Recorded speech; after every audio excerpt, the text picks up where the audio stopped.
what's up, guys? It's Clint. I am back. Welcome to another episode of Versus. Tonight, we have an amazing show for you. I'm excited about this show. We are doing 2 rock and roll classics. One of them's even been called a rock and roll fable. 2 amazing movies with crazy music. What? Yes, crazy music, slicked back hair. I put extra grease in my hair tonight, and I'm excited. And I'm going to share all of this experience with you guys and my good buddy Curtis, who you know I'm about to introduce. But not only do I have Curtis, today I'm going to have Batman Beyond producer, Justice League producer, Pinky and the Brain producer, and the Last Night of the Twilight producer, Shaun McLaughlin. My friend, I'm glad to have him here. Boom! Gentlemen, how we doing tonight? Good. Just one correction. I wasn't a Pinky and the Brain producer. Oh. I wrote an episode and I was a coordinator on it. I was a minor functionary. Thank you for that, man. The big one was Batman Beyond that I knew a lot about, that got me excited when I was like, we're gonna meet somebody that worked on Batman Beyond, and you turned out to be a great guy. Met you on small screen, and you're a fantastic dude. I've done streams with you a number of times, and it's always fun. You're just got a great personality, and we're just trying to have a good time, and we're talking about things that we all love. And if you can talk about that with people who are laid back and fun, man, it doesn't get any better than that. So Curtis and I created this show so we can talk about movies. And this is not like a scholar like, well, if you look at the third act, blah blah blah. Some of this is complete bullshit. Like, some of it's complete bullshit. You're gonna have to sell your answer sometimes to what we're gonna do. Really, it's like, which one's a better date movie? Okay, well, that's one of the questions. You know, I'd rather be looking at my date. So this crappy movie's a better date movie. You know, but no. So we're gonna go through. I'm gonna give a brief synopsis of both movies, and then we will say hi to the chat, talk to everybody, say hello like we usually do, and then we'll jump into the questions. And what we'll do is we will go through these questions, battle it out, and then if we have any tiebreakers, then we talk to the chat, because sometimes we got to get their help. Because if this is intense, which one makes you want to eat Twinkies more? Man, I don't know. That's an excellent question. So I thought on a show that doesn't take itself too seriously, I thought it'd be fun to have you on and go over these movies, especially since you said you've seen that you saw Streets of Fire a whole bunch of times. So you're pretty familiar with that movie? I've probably seen it 10 times. I think I've seen Eddie and the Cruisers 2 or 3 times. I saw it once recently, but Streets of Fire was I'm not going to use the word obsession, but I'm just not going to use the word. I'm not going to say I hated it. Well, did you hate it? I'm just not going to say I hated it. I'm not going to say that. Yeah. Weird, dude. That is a weird movie. Well, hey, real quick, before we start breaking this stuff down, I gotta do all the mandatory things. Like, guys, be sure to hit the subscribe button, for crying out loud. I mean, how are people going to find out about us? Streets of Fire versus Eddie and the Cruisers. All right. Man, well, first, before we get into this, let's see. The first one we're going to talk about is Streets of Fire, A Man and His Shotgun, and Diane Lane.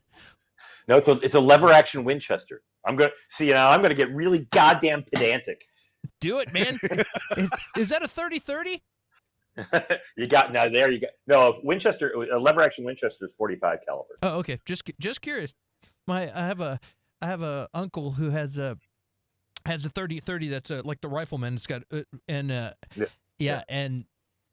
remember when I lost my grandfather. I said, "Man, can I have that?"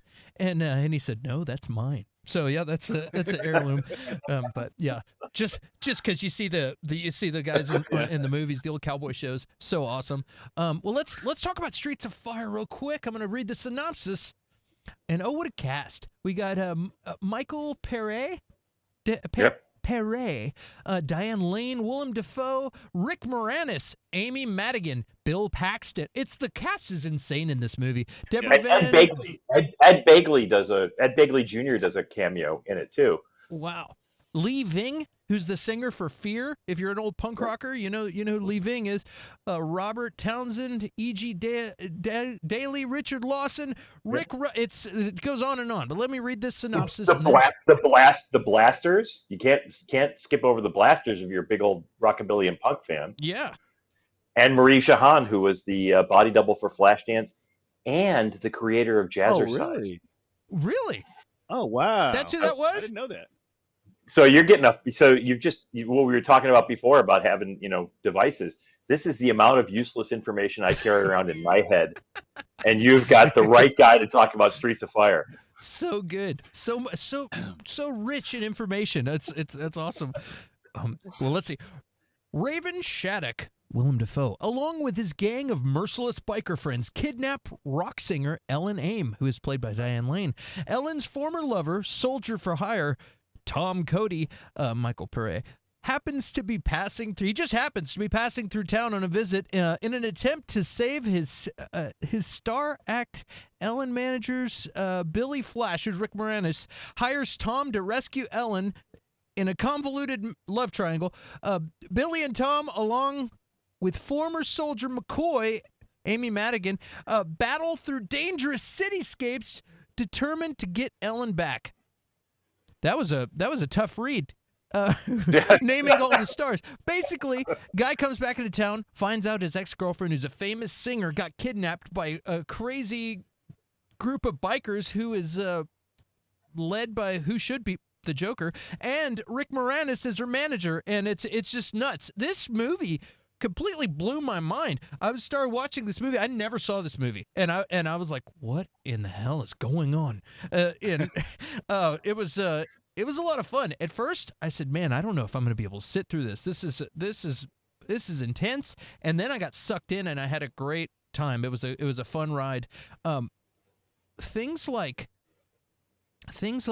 technology and old-fashioned things put together blow my mind. Like steampunk stuff, I'm like, no, come on, I don't like that stuff. But this is like 80s and 50s at the same time, so it's like hard to digest for me. I was just going to say it's like steampunk except with rockabilly stuff instead of like Victorian England stuff. That's a great way to describe it. Wow. That was what blew my mind when I first saw it. It was clearly mixing the 80s, and I was really into, you talk about punk, I'm an old punk, and I was really into rockabilly stuff. So, it really grabbed me with that Roy Cooder soundtrack, and the strumming guitar and stuff like that. And the first time I saw the cops in the old, like, Edsel type cars, I'm like, I don't know what this is, but I'm in. Yeah, I'm way into, like, I love 50s, like, rock and roll. And yeah. I've got the greasy hair. I've always been into that stuff. I like rockabilly, but I also love 80s. It's a different part of me. My big sister was a senior when I was in kindergarten, and so like I grew up with all the early 80s stuff. It's a soundtrack of my childhood, and I just love the whole feel. I love 80s music, and the two don't mesh together. It's a different feel. It's not. Yeah. It's weird. It's like I'm listening to my mom's records or my sister's, but they're not supposed to overlap. And it was weird. It was going on at the same time because there was a big rockabilly revival in the 80s when the Stray Cats came, and all the Nick Lowe and Dave Edmunds stuff coming from England was all rockabilly stuff. And I'm like you. My big brother was a senior when I was in kindergarten, and he had like Buddy Holly records. Mm-hmm. So I was into that stuff. I love Buddy Holly. I my dad signed up for that Columbia House, 20 cassettes for $1 or something, whatever, and I got the best of or Buddy Holly Lives or something, and I remember listening to that as a kid. That was fantastic. And then I remember seeing the Gary Busey movie. Go Gary Busey, yeah. I found when I saw the Gary Busey movie, I found out my cousin, who was a little bit older than my brother, she saw that tour. She saw Buddy Holly, the Big Bopper, and Richie Valens. They were in. When she was a kid. So, it's apparently a family thing. It's genetic somehow from my mother's side. That's crazy. I love hearing old stories like that. Like even with like Elvis, the Louisiana Hayride and stuff. Like doing the. I was talking to somebody that was telling me their mom or was there and was telling me a story, and I said, and this was from Corpus Christi in Texas, and I was like, that's crazy. My dad went to that, and my dad's first cousin stole Elvis's license plates off of his Cadillac and stuff, and I'm like, man, whose garage are those in? I want those. You know what I mean? Like, I don't know. I don't know whatever happened about that, but yeah, it's crazy. But I love hearing old stories like that. It's pretty cool. And I know Curtis is a big Elvis fan too, but yeah, I don't mean to derail us. We're talking about Streets of Fire, not Elvis, but with hair. But it's like Elvis-ish. What's that? For sure. Streets of Fire is Elvis-ish. Elvis, yes. Well, and the other movie. Let's we don't want to go too far off without talking about a little bit of Eddie and the Cruisers. So Eddie and the Cruisers. So let's see here. Oh, time to read their synopsis. And this is a great cast too. Michael Pare versus Michael Pare? What? Tom Berenger. Like, dude, I'll watch anything Tom Berenger is in.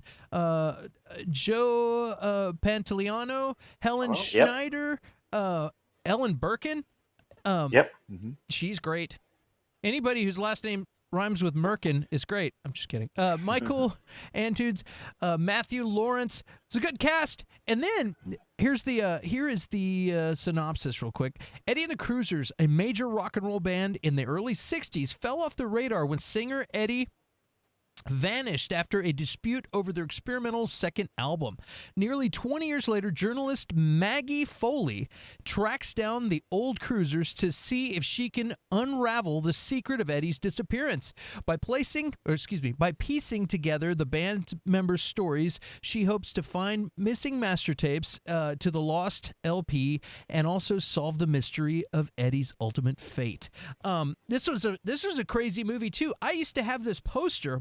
My sister that I was talking about again, her dad, she's my half sister. Her dad owned a store that rented out movies, so she had all of these movie posters, and I had that she would bring me when she'd come to visit. And I had an Eddie and the Cruisers movie poster in my room for probably 5 years. And somehow I never watched Eddie and the Cruisers until last night. So so I'm glad we did this show because I've always wondered what that movie was about. So.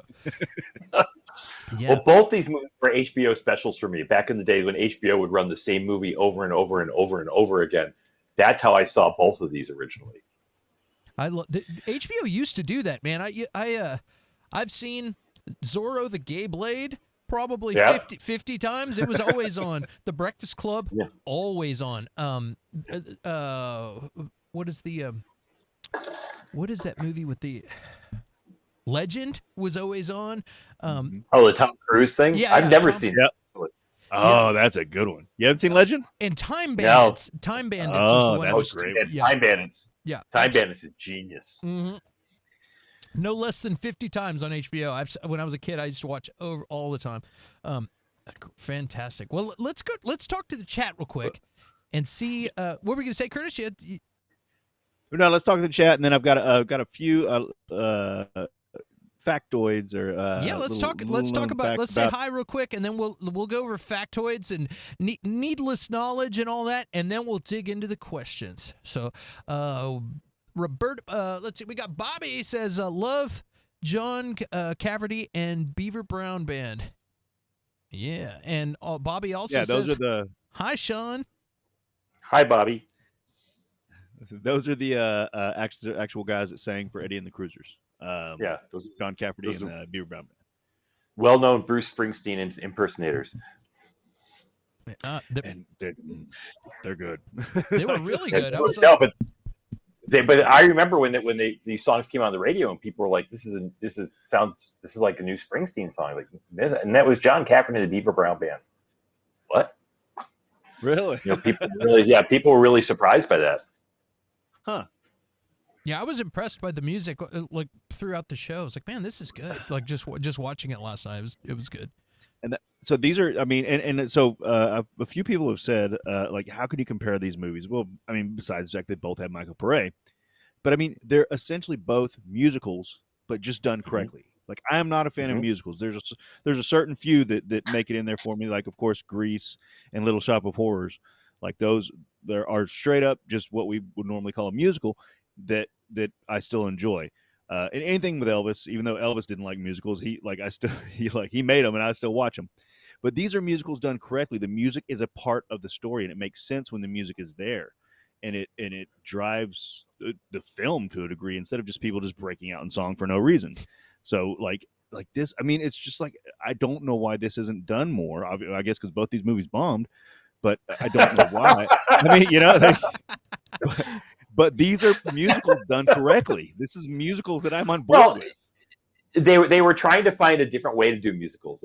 Everybody was because in the 70s there had been this, and I'm older, so stop me whenever you want me. But in the 70s there had been this revived interest in the 30s and 40s musicals. So, MGM released these compilation films, That's Entertainment, and so they were trying to figure out, those did really well. So they're trying to figure out how to do musicals, but nobody wanted to do the musicals where people break into songs. So they kept trying to figure it out, and both of these are sort of about musicians, and that was sort of the way they got around it.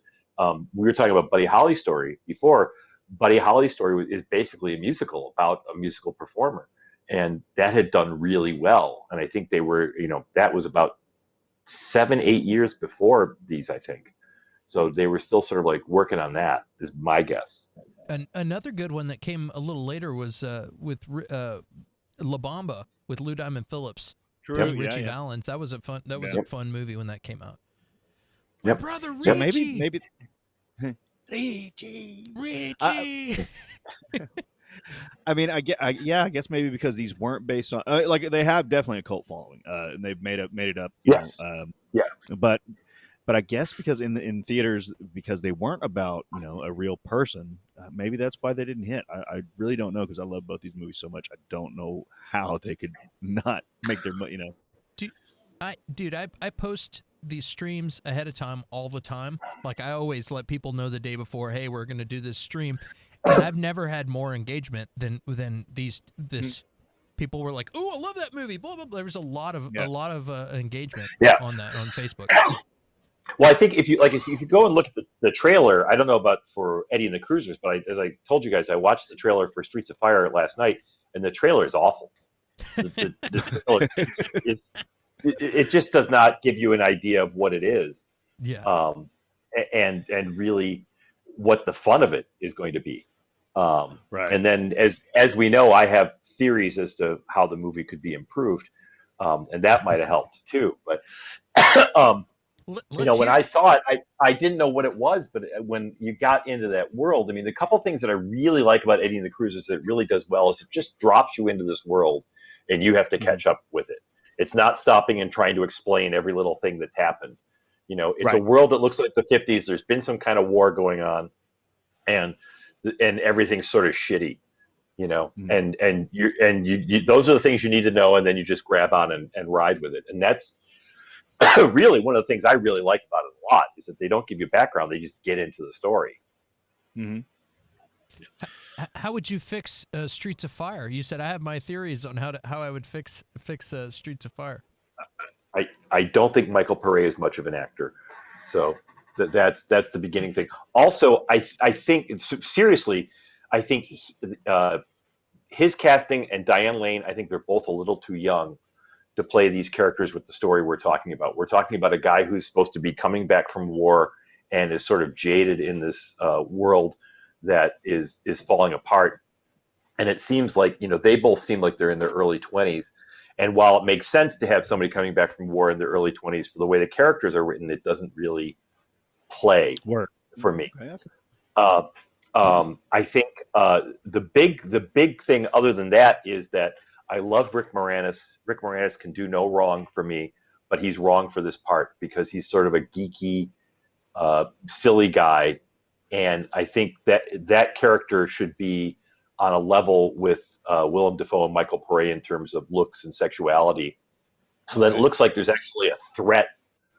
Like Rick Moranis is a great actor, but in no way would anybody ever think of him as a threat to anyone. Sexually, yeah. So I think he needs to be a threat, like on an equal but different level from the physical guys. You've got the two physical guys in Tom Cody and the biker lead, and then you've got this sort of like intellectual rich guy who in any real world thing is the guy she's really going to go for. So he needs to be a little bit more of a threat, like almost like Robert Redford in Indecent Proposal. That makes sense. Because you've got this, you're in love with Woody Harrelson, and then Robert Redford in a tuxedo walks in the room. That's a threat to somebody, right? And I think with those things, there'd be more balance to the story. Like to me, if Tom and Ellen are older and they've lived a life, and then they have a chance to sort of like regain their youth a little by coming together, that's a lot more of an impetus for this romance. And for him to want to, because remember in the movie, he has to be sort of talked into going after her. And he's got to be hired to do it. If there's more experience between them, then there's more sort of conflict there that would really help it a lot. I think the movie, the action scenes are brilliant. I think the movie's shot incredibly and designed amazingly, but like I was telling you guys before, like, when I was at Warner's, there were a couple of us who would sit around. I had this one sheet to Streets of Fire on the inside of my office door, and we would sit around and like kill hours trying to figure out how to fix the movie. And those were the things that I really think would help it a lot. I think they built that Chicago set in California. From what I was reading, I was like in late in the middle of the night. It's supposed to be in Chicago, but I think at least some of it they built in California, which I thought it was cool. When I grazed over some stuff, but yeah, I think it's on the Universal back lot, wasn't it? And that's part of like what I like about it, because it gives you sort of like the feel of these 50s movies where they shot, it was the dying days of shooting stuff in the back lots. Yeah, and they would just go and use whatever was there. I thought that set with the L train tracks that was so, yeah. I was like, whenever I was a kid, I was like, where is this? That's so cool. Like, whenever they're doing the scenes and he's slaloming the beams and stuff, I was like, that's so cool. Like, where is this? And I've been to Chicago. I've been to Chicago quite a bit, and I was like, this looks too old to be Chicago that I know. Yeah, but it definitely looks and feels like Chicago. It's awesome. Hey, we got a bot again. Naked HD is back. Hey, welcome back, Naked HD. Wow. Okay. So I want to disagree with you, Shaun. However, you made some pretty damn good points. So first, I am a professional. And after you make your point and disagree, I'm gonna say we go into game time, because some of these factoids and some of these character analyses that we're making stuff might work in with some of the questions that we have, and we should probably get it rolling, or we'll be on here forever. And I know it's late where Shaun's at, so. No, I'm fine. I'm fine. So Michael Pare, like, he is a wooden actor, but like for this role, they wanted a strong, silent, and that's not dummy. I mean, he's just, he's a tough worker guy, you know what I mean? But like they play up that role, like you're the smart guy. I'm the, I'm the, guy you hire, and this and that. And so they play that up. So it kind of fit to that degree. So I will disagree with you on that. I think if there's any role that's Michael Pare's role, I think it's this one. But think about like a young Liam Neeson playing that part. He's basically channeled. Don't tell me if you put Liam Neeson in anything, like it's gonna go. But that's what I'm saying. I don't think that Michael. To me, it's like Michael Pare to Willem Dafoe is the same as Rick Moranis to Michael Pare. There's not much of a competition there. He's basically playing John Wayne. Is basically what he is. That's John. Yeah. That is John Wayne. Like short, tough, to the point. Yep. And now for Rick Moranis, like that I love his character in this movie so much that I wanted to disagree with you. However, that's a good point. Like, like the movie starts and they say she's with this guy Fish, and you see Fish, and it's like you immediately know she's going back to Tom Cody. Like, you just immediately know. Right. So Right. if they had kept Rick Moranis as like Fish's assistant or something, and he still had all those great lines, I am a shithead, like stuff like that, and let it hit, then that would be perfect. Like, if Fish was just the money guy who was like, I'm not going with you, take Rick Moranis, that would be perfect. That would fix a lot of things, and that would make more sense. So there'd be a lot more tension in the movie that way. Yeah, it would, for sure. Like, because that's what I mean. You see him, and you're like, she's going back to Cody. It's not even question. Okay, so that I agree with that. All right, man. But and if we can agree on the fact that the best musical scene in the movie is the Sorrells number. Super good. Which one? Countdown to Love, or I can dream about you. Yeah. Yeah.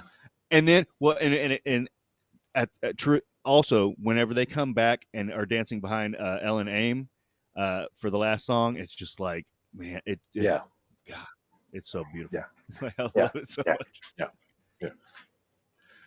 All right. Sorry, I had to take a minute to block That's okay. the pornography bot that's trying to post crap on our stream. But Naked HD does make some good points. No, don't. Yeah, be fair. yeah. I want to know who this streamer is who's recommending. Is it an online streamer, or is it just someone with a powerful P line? It's actually there's it's a website that does webcam rooms of Mexican desserts. It's called Only Flans. It's great. Awesome. Well, we've gone through both of the movies' synopsi. Let's jump in to game time. What do you guys say? Game time. Yeah. All right, here we go. Game time. Both teams get a point because it helps me with production. So we're just gonna. All right. Just for being on the show. Yeah. So the first one is, who had the best story? Which one had the best story? I would go with Eddie as the story. Eddie, all right. Yeah. What about you, Curtis? What do you think? So, see, I'm gonna go Streets because and I'd actually, so Eddie was based on a book.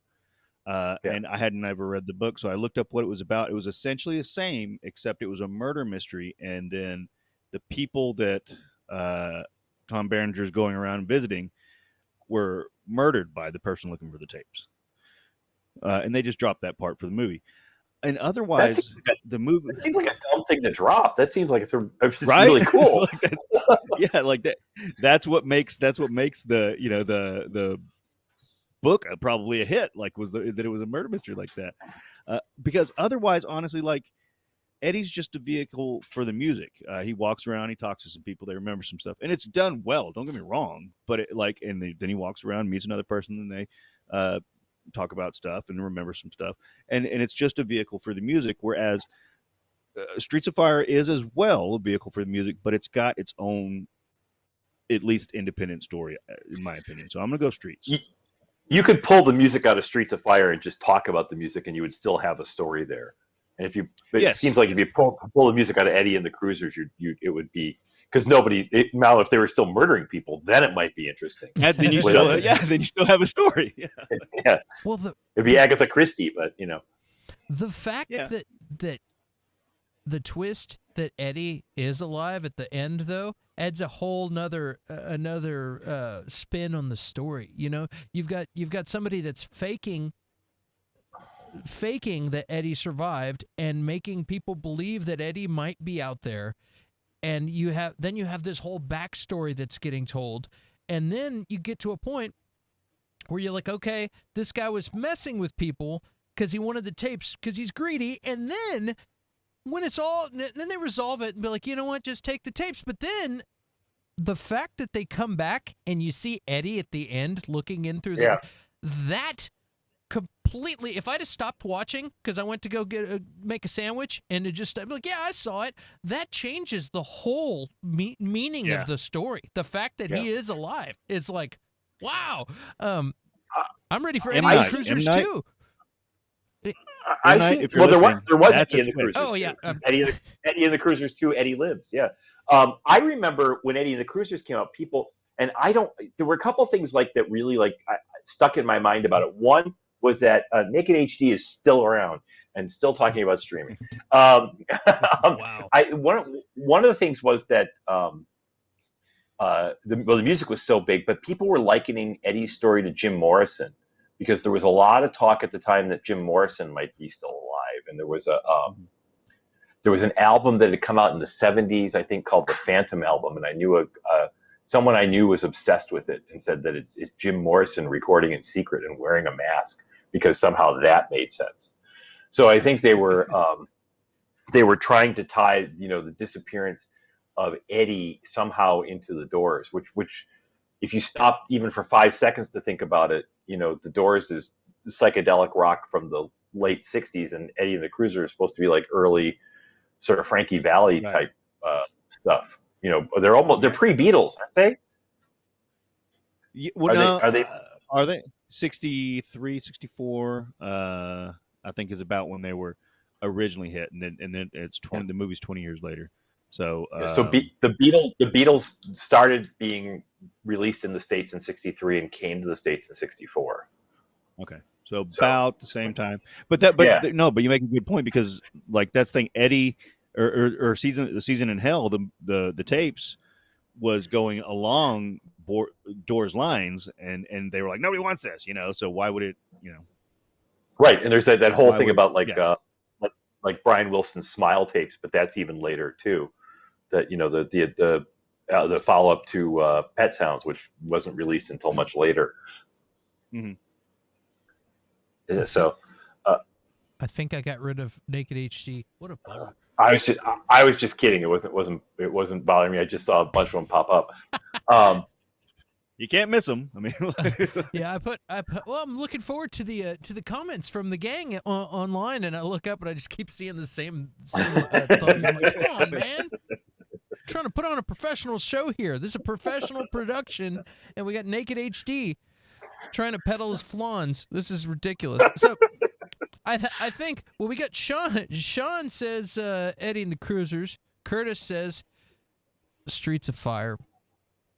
I really like Streets of Fire's story also, though. Like, I mean, you got a singer gets kidnapped by bikers, taken to another part of the city. You got a loner guy comes back into town, tough guy, shows up with one person and a shotgun, rescues the person, brings him back. It's just a lot of stuff going on, but it's a fun adventure. It's like watching Big Trouble in Little China. There's some crazy stuff going on. You know what I mean? Like, yeah. So I'm having a hard time picking between the two. I'm leaning towards Eddie and the Cruisers, but I say we go to the chat and see what they say. And Naked HD does not get a say in this. Does not get a say. And I see Bobby, one of our patrons and loyal people, says Eddie. So I think we're gonna have to do a point for Eddie because Bobby agrees with you, and Curtis, you're just plain wrong. No, I will say you pointing out that because I had seen it so many times, and you as a first time viewer pointing out Eddie being alive at the end is such a good twist, and I don't know. Somebody needs to tell M. Night, like, that's a twist. That's like, how you do it. That's a twist, okay? Like, not just changing everything at the last minute. Like, that's a good twist. So I still say Streets, but I can very easily see the argument. Yeah, I actually feel bad for him now because I feel like every time he makes a movie, everybody's just sitting there going, all right, there's going to be a twist at the end. There's nothing really exciting about that anymore. Have you seen Old, Sean? No. Okay, if you feel bad for him, watch Old, and then you won't anymore. Have you seen his house? If you feel bad for him, look at his house. You won't feel bad for him anymore. I saw. I sat down like 2 weeks ago to watch Glass, and I was a half hour into it before I realized I've seen this before. So that's the impression it made on me. Oh man! Yikes! Split was great. Split, I'll admit, Split was fantastic in my opinion. But yeah, the Glass wrapping it up, I was like, okay. Like, Yeah. Old was Which- a pretty crazy movie though. if you want to do, if you want to talk about Sixth Sense, I'm not Sixth Sense.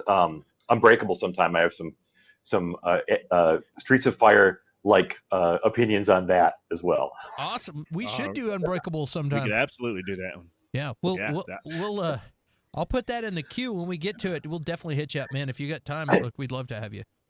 You know what's something that always struck me about Eddie and the Cruisers was that music felt too current.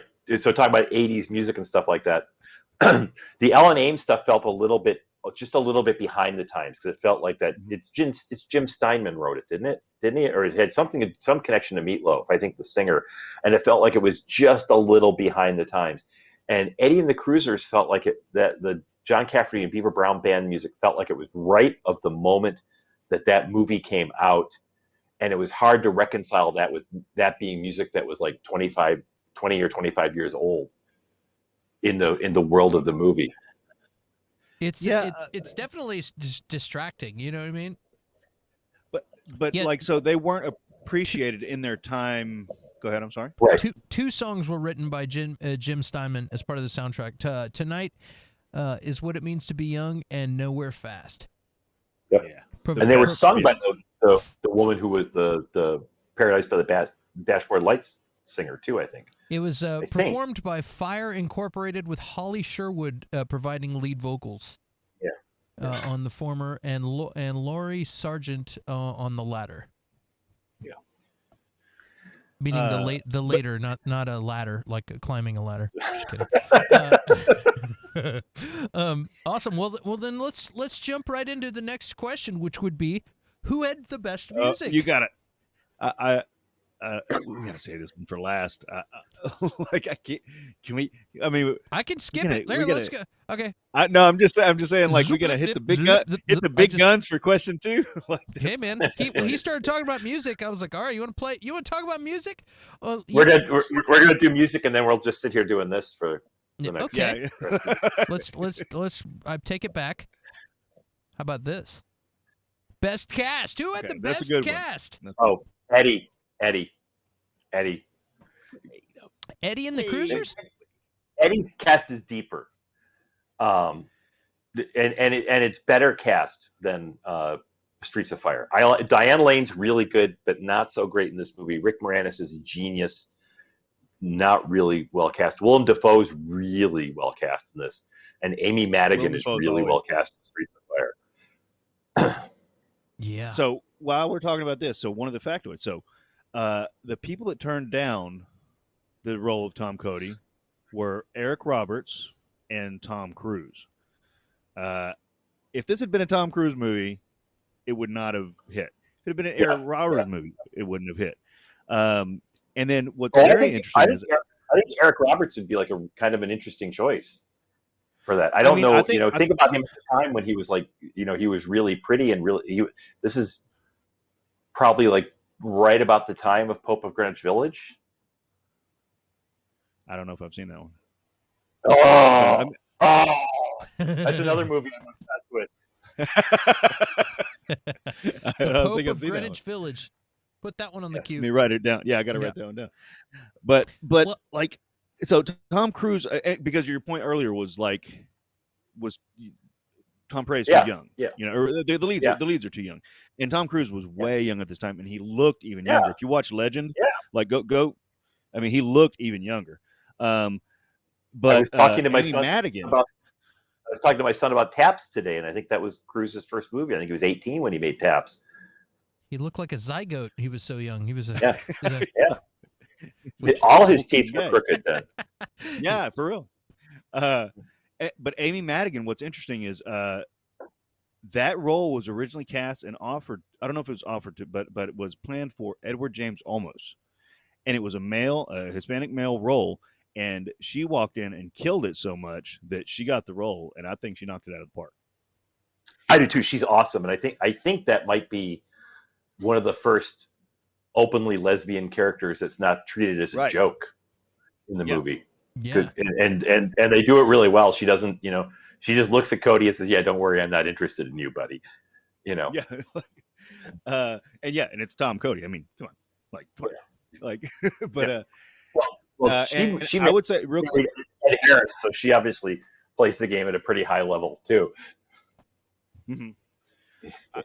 And I just wanted to mention too, like, she's literally credited as Richmond Citizen, and I did not know this actress's name. Like, I looked it up for the show, but at the beginning of the movie, her name is Tamu Blackwell. At the beginning of the movie, there's this black lady just like screaming, "Stop it! Stop it!" Oh, yeah. In the Yeah. she every single time I see the movie, she hits it so hard.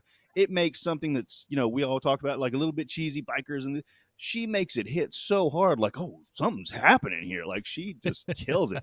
And she's been in a few things. She grounds it because it's really silly, does. but then you see this woman who's terrified. Yeah. And like, this is my neighborhood, I got kids here, like just freaking out. And it's like every single time and I've seen it, like you were saying, 10 times or more. And it just, every time, man, like, she brings it home. Yeah. Well, this is interesting because we've always done best cast. We'll look at the cast and be like, well, you got Willem Dafoe, you got this person versus these people, but we didn't play it like best casting, not who cast the movie better. We were just saying, hey, who's on your lineup? Who's on my lineup? Like, it's a baseball team, right, an all-star team. right. So it'd be like, hey, I got a Willem Dafoe is worth 3 of your Baldwins, you know what I mean, or whatever, but because he's awesome. But the way you put it, that puts Eddie in the Cruisers, because that is a more appropriately casted. Joey Pants is at the beginning of his career, and he just almost walks away with the movie. Berenger is perfectly cast. I mean, as imagine if Berenger had played Tom Cody, or if Berenger had played the Rick Moranis part, then you got shit going on. That.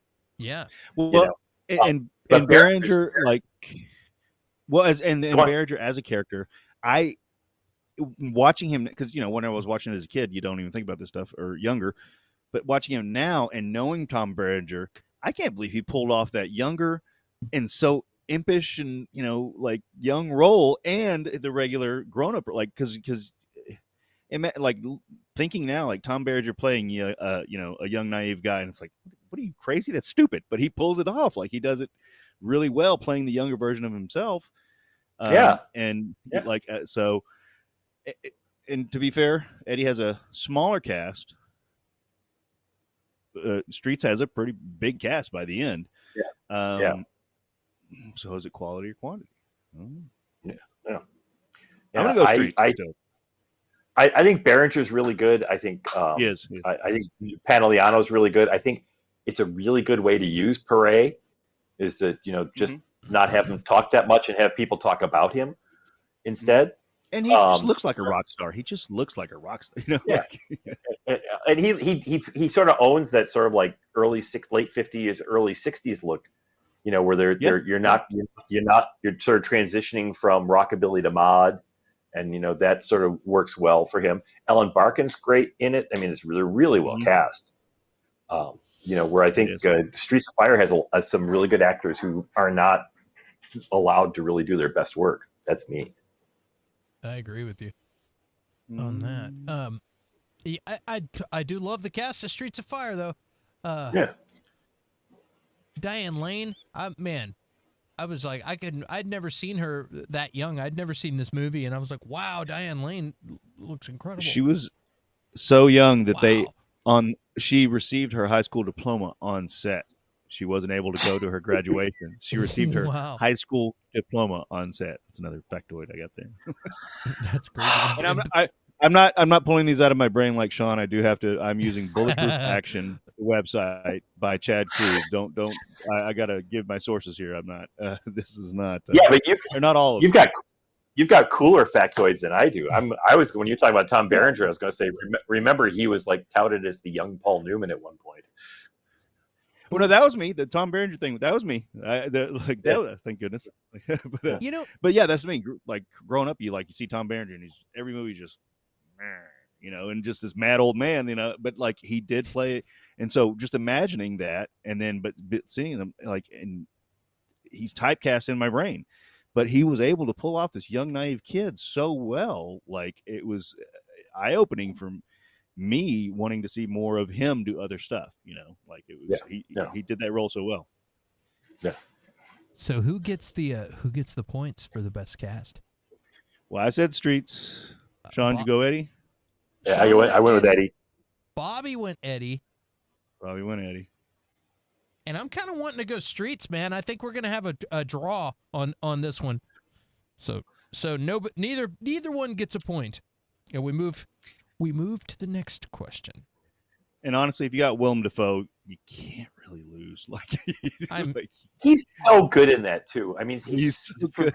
So young, and he's just so menacing in it. Yeah, he's ripped. That's what I mean. And he's ripped too. Yeah, yeah.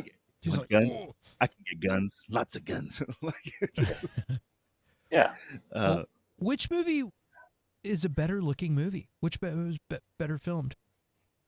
I'm going to go with Streets because it's such an imaginative use of design in it. I don't think Eddie and the Cruisers is a bad looking movie, but I think Streets is just creates such a rich world and does it only through the sets and the action without having anybody stop to explain what's going on. I really like that world. I that's a place I think I would want to visit. Yeah, I think Disney should make a Streets world so we can go run around. Yeah, I want to light things on fire. You get to go blow things up. Be awesome. Costume characters of the stripper from the biker club. Yes. Now we're talking. Yeah, I'm gonna agree. I'm gonna go. What do you think, Curtis? Yeah, I'm gonna go Streets as well. Again, Eddie looks good. If you're talking about realism, of course, Eddie wins. But Streets is a fake world that you could and I did younger imagine as the real world easily enough. And again, but like Shaun was saying, even if it is fake, you'd want to visit there. Even though if you watch the movie, it's like, why would you want to visit there? And it's like, I don't know, but I do. Yeah, it feels like a fake world that you could step into, right? Mm-hmm. It's not like like Tatooine or something. Somehow it feels grounded. Like there might be some town in America that's like that. It could be out there in just some small town. And when I'm watching a movie, that's what I want. I want to escape. And this took me into this where at first I was like, what in the hell am I watching? And then 5 minutes in, I was like, this is awesome. Like it was at first I wasn't sure. And then, cause it starts off with such a bang. There's a whole ton of bikers and cops and cop car flips over and like, what the hell is going on? And then I said, hey, I'm in. If this is how chaotic and crazy this movie's going to be, let's do it. It gives you enough that you feel like you want to know more about it, but it doesn't give you so much that it feels like it's got to stop the movie to explain, well, we've gone to war over here, you see, and this started here, and this is what the president's saying, but you want to know more about this world. And that's part of what drives it.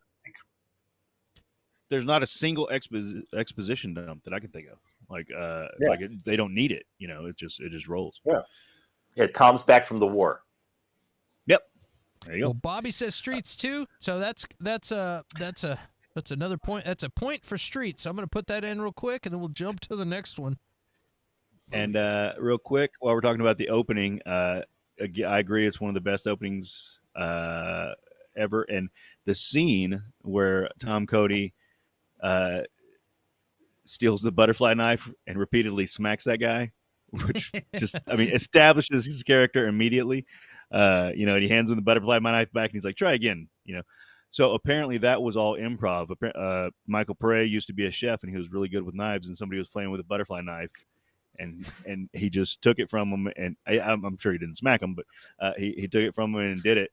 And they were like, yeah, let's put that in. So that's I'll tell you the one thing I learned working in Hollywood is that you don't smack the stuntman at any point. Yeah. No. That's a very bad decision. Yeah, watch Once Upon a Time in Hollywood. Ask Brad Pitt destroys Bruce Lee for Yeah. that. Apparently, because they did. That's how they do it over there in Hong Kong. Like they actually hit people a lot. Apparently, the Tarantino was talking about that in an interview that I saw too. But like, apparently, there's a lot of American stuntmen didn't appreciate that stuff at all. Well, the old Hollywood stuntmen used to as well. They did this when they punch. If you watch like special movies from the 40s and 50s, when they punch, they come across like this, and instead of trying to do this, they come across like this and hit on the shoulder, and then you just got enough people getting hurt that people went, no, I think there's a better way to do this. Yeah, that's interesting. Well, let's jump into a weirder conversation. How about this? Look at this. What do we got? Which movie made you hungrier? All right. That's not fair. I'm always hungry. Me too. I'm like, what am I going to eat after? Which movie made you hungrier? And it could be a stretch, man. You gotta work for this one. Streets. I'm saying Streets. That diner in the beginning. I bet they got some amazing pie in that diner. Okay. And that little cup of coffee. I drink some of that little cup of coffee, and that's my. I'm going with Streets. That's my answer. A little cup of coffee. I haven't voted Eddie once, and I don't want it to seem like I really enjoy that movie. Like, so.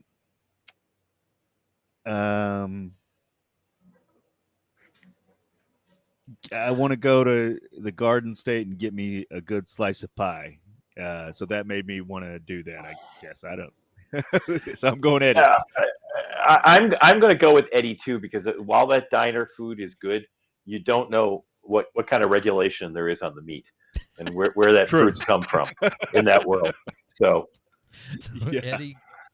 Eddie gets a point. The cars are Cubanized, like they're like Cuban. They get cars from the 50s, so who knows about the meat? Like, yeah, a good Cuban sandwich, though. That's that's pretty damn good. Eating there. Yeah, actually. And Bobby in the chat says Eddie, good popcorn movie. So Eddie won that one. So we're gonna give Eddie points and move on to a more. Let's see here. A more reasonable question. Hey, they're all reasonable, man. Like I talked about before Google, there'd be bar fights and like this would come up. Yeah, but Eddie made me want to eat the popcorn. How much did you want to eat popcorn? Let's see. What does this say? Okay, how about this one? If you're on a flight and they only had one movie, which one would you pick? Streets of Fire. I don't even need to think about it. Streets of Fire. Yeah, it's Streets. I watch Streets at least a couple times a year, probably now. Eddie's a very good movie. It's just a little heavier, and so Streets. Now that I've seen the twist, I don't need to see that again. But Streets of Fire, there's some good stuff going on. So, you know, when I watched Eddie again a couple of years ago, the thing that really got me is that there's a lot of talking in that movie. There's a lot of exposition. There's a lot of blabbing going on, and it's not necessarily about the characters relating to each other. And Streets of Fire, you can is really a more visual story. Yeah, Eddie's just a vehicle for the music since they took that, which I didn't even know about, but they took the killer out. It's just a vehicle for music, and it works very well. But they just go around talking from person to person. Yeah. Yeah, we're gonna give Streets of Fire this point. This is the closest one we had in a while. Yeah, man, this is go boom. Bobby says Eddie for the soundtrack, though. Yeah, just like if that's. But you can listen to the soundtrack without having to watch the movie. Yeah. This is true. All right, let's see what else we got. Okay, here we go. Who had a better villain? Streets. I like the way they treat the villain in Eddie, and it is very grounded. And I thought the motivation was really good. But Willem Dafoe made such an impression on me the first time I saw this. mean, Right. Joey Pants did too, but it just Defoe like part of the problem with Eddie is that with Defoe, when he shows up, he puts the movie in his pocket and walks away with it. That's Yeah. That's very well said. Streets. You put anybody up against Willem Dafoe for anything, and I'd like to see him come out, even just come out swinging. Yeah. Like he's such a spectacular actor. I kind of feel like Eddie is the villain of Eddie and the Cruisers. Ooh. He was He kind of is. He is. He was a complete dick the entire time to everyone, and insecure and dysfunctional and shitty to his band members. Now, I'm a longtime musician. He really was. And so like doing that thing at the college where he was excited to go back to his old school, and then I'm like, dude, all you had to do is like introduce him and let him get a little love, but he's like he's like jealous of him kissing the other girl, and like it was just so much strong everything. I was like, and then even faking his own death. I'm like, you're a dick. Like Eddie was a dick, and I think I'm going to call him the villain of Eddie and the Cruisers. I think you're right, because one thing that comes clear in the movie is that he really screwed everybody's lives up, and when you find out that he did it and he didn't even die, he did it and he walked away for some narcissistic reason. It really is. It's even shittier than what Panigliano's character is doing. I got to go watch this movie again. Yeah, because I was thinking Doc the whole time. And damn, that's a good point. Even more Eddie so, kind of is the villain. even more so, they're like putting him up on a pedestal and and worshiping this dude and how great he was. And I'm like, I'm watching these flashbacks y'all are talking about, and I'm just seeing a complete douchebag. That's all I saw from Eddie. Yeah, and the drummer, like I know the a lot drummer's of good singers. I'm sorry. Go ahead. I'm sorry. No, you go ahead, man. I didn't mean to interrupt you, but yeah, I was just gonna say I know a lot of good singers. That doesn't make you great. Like, so Go ahead, Curtis. No, and like that's the thing. It's Tom Berenger's the protagonist pretty much, and we follow him, and the drummer's like, he's like, I just remember all those good times and blah blah blah, and then the drummer's like, they weren't all good times, man. You got to remember, like there was a lot of bad times. Like don't go down that road, like because you're just making up stuff, But I'm paraphrasing, of course, but right. And wow, that's a good point. I mean, maybe it's because I spent years touring and playing in bands, had a record deal, and did a lot of crazy stuff, and there were some great times, and there were also some shitty times in my history. Otherwise, we'd probably be out there right now, and so I don't know if that had an effect on it, but yeah, it was weird. So with that in mind, who do you still think Willem Dafoe is a better villain? No, I'll go with Eddie, because at least I can understand Willem Dafoe's motivations. He's if we're gonna call Eddie the villain, Dafoe is I understand a guy who's got this much power and he thinks he can rule this world and he thinks he deserves everything. And Eddie's motivations are just completely narcissistic. He doesn't even want anything. He's not even getting anything out of it. He's just walking away and screwing everybody's life over, and he's not even getting money out of it. It's all for his ego. I turned Shaun to the dark side, Curtis. Yeah. No, dude, I was born there. Yeah, I'm going with Eddie. I'm staying Streets. You're saying you're going Willem Dafoe. And I'll say, but that's Dafoe a damn good point. That's a damn. Yeah, it really is. It really is.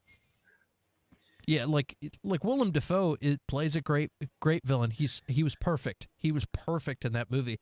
But Eddie is downright, I don't know, sinister in a weird dysfunctional way. What do they think in the now, Curtis? We got Bobby's in here. She might tie it up. Two Eddies. Yeah, she's going Streets. She's going Streets. We need one more vote from somebody. To be fair, she did say that before you went on your Eddie Machiavellian's beautiful rant speech here. Like, she did say it before that, because I was thinking Doc the whole time. Whenever we're thinking villains, I'm thinking their little shitty manager Doc, and once you said that, like you almost swayed me, but no, I can't do it. That guy was just pathetic. I don't think of that. He was definitely the villain. He was the one turning over their stuff, and I wonder if he was the killer in the book. I don't know. I don't have that information, or if Eddie was. And I don't want to spoil it for people because I might go back and audible that book. But well, let's hear from see if we can hear from Naked HD. What do you think about Naked? that? Do you know how happy? Do you know how happy I would be if Naked HD was like, well, you both bring up good points. The crux of the story is like, I'd throw down a paycheck and be like, here, there you go, Naked HD, whatever you're selling. I'm buying. Well, we got a tie, Curtis. We got a tie between me and Shaun, or team douchebag Eddie, and you and Bobby are streets. So we're just not gonna get. Nobody gets a point on that one. Ooh, Riley says streets. Riley just tipped the scale. All right. Last minute to save, Riley. Good job. All right. Good save. I was once the fire goes down, there's no turning it back. So you saved it just in the nick of time. Well, I'd make an argument, but I was busy on my phone seeing if Eddie and the Cruisers was on Audible. So. Oh, please tell me if you find it. If you see it, let him know. It isn't. Damn. All right. Well, let's see what else we got here. That one's easy. What's funny is I'm picking the questions, so sometimes I'm like, I don't this. That'll help streets. I don't necessarily want to pick that one. I thought you had a randomizer. That's not fair. I'm going to be fair and say Streets of Fire is the movie I like better out of these two. That's what's kind of fun about this show. That's what's kind of fun about this show. Like there are plenty of times, and it's like when we'll break some stuff down, and it's like I know that movie's better, but yeah, like, we've just and I voted for some of this stuff. I don't like it. The other one won. But that one's just better, and I can't explain why. You know, I watched a movie a few weeks ago.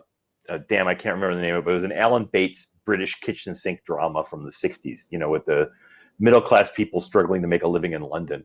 And my girlfriend said, "Did you enjoy it?" And I'm like, I'm not sure enjoy is the word I would use for it. I watched it and I got something out of it, and I'd watch it again, but I'm not sure you'd say I enjoyed it. So there's a difference between movies that you enjoy and movies that feed you in some way. Are just good. Well, and that's that you basically explained how I feel about Road to Perdition. I don't know if you've ever seen it, but with Tom Cruise and the little kid. No. Road to Perdition. You haven't seen it? Yeah, it was based on a comic as well. It's a very good movie. But wait, Tom Cruise or Tom Hanks? The Tom Hanks 30s gangster Tom movie? Hanks. Yeah, not Tom Cruise. Yes. Not Tom Cruise. Tom Hanks. Yeah. I have seen it. I have seen it. Yeah, it's based on a Max Allan Collins graphic novel. Yeah. Yeah. And that's how I feel. Thank you, Bob. Yeah, Tom Hanks. We talk about freaking Tom Cruise so much on this damn show that I've got him on the brain. But that's how I feel about Road to Perdition. I was like, they were like, "Did you like it?" And I'm like, I did. I really want to watch it again, and it was good. But I can't. It's just I couldn't tell you why. But it kind of got me. Yeah. All right. Okay. Here we go. Next question. Which one is the best date movie? Or the better date movie? Eddie, because I think you'd Streets of Fire it seems more like a dude movie. Maybe I'm just old and cranky, but no, I don't think there's enough of a relationship between Eddie and between Tom and Ellen.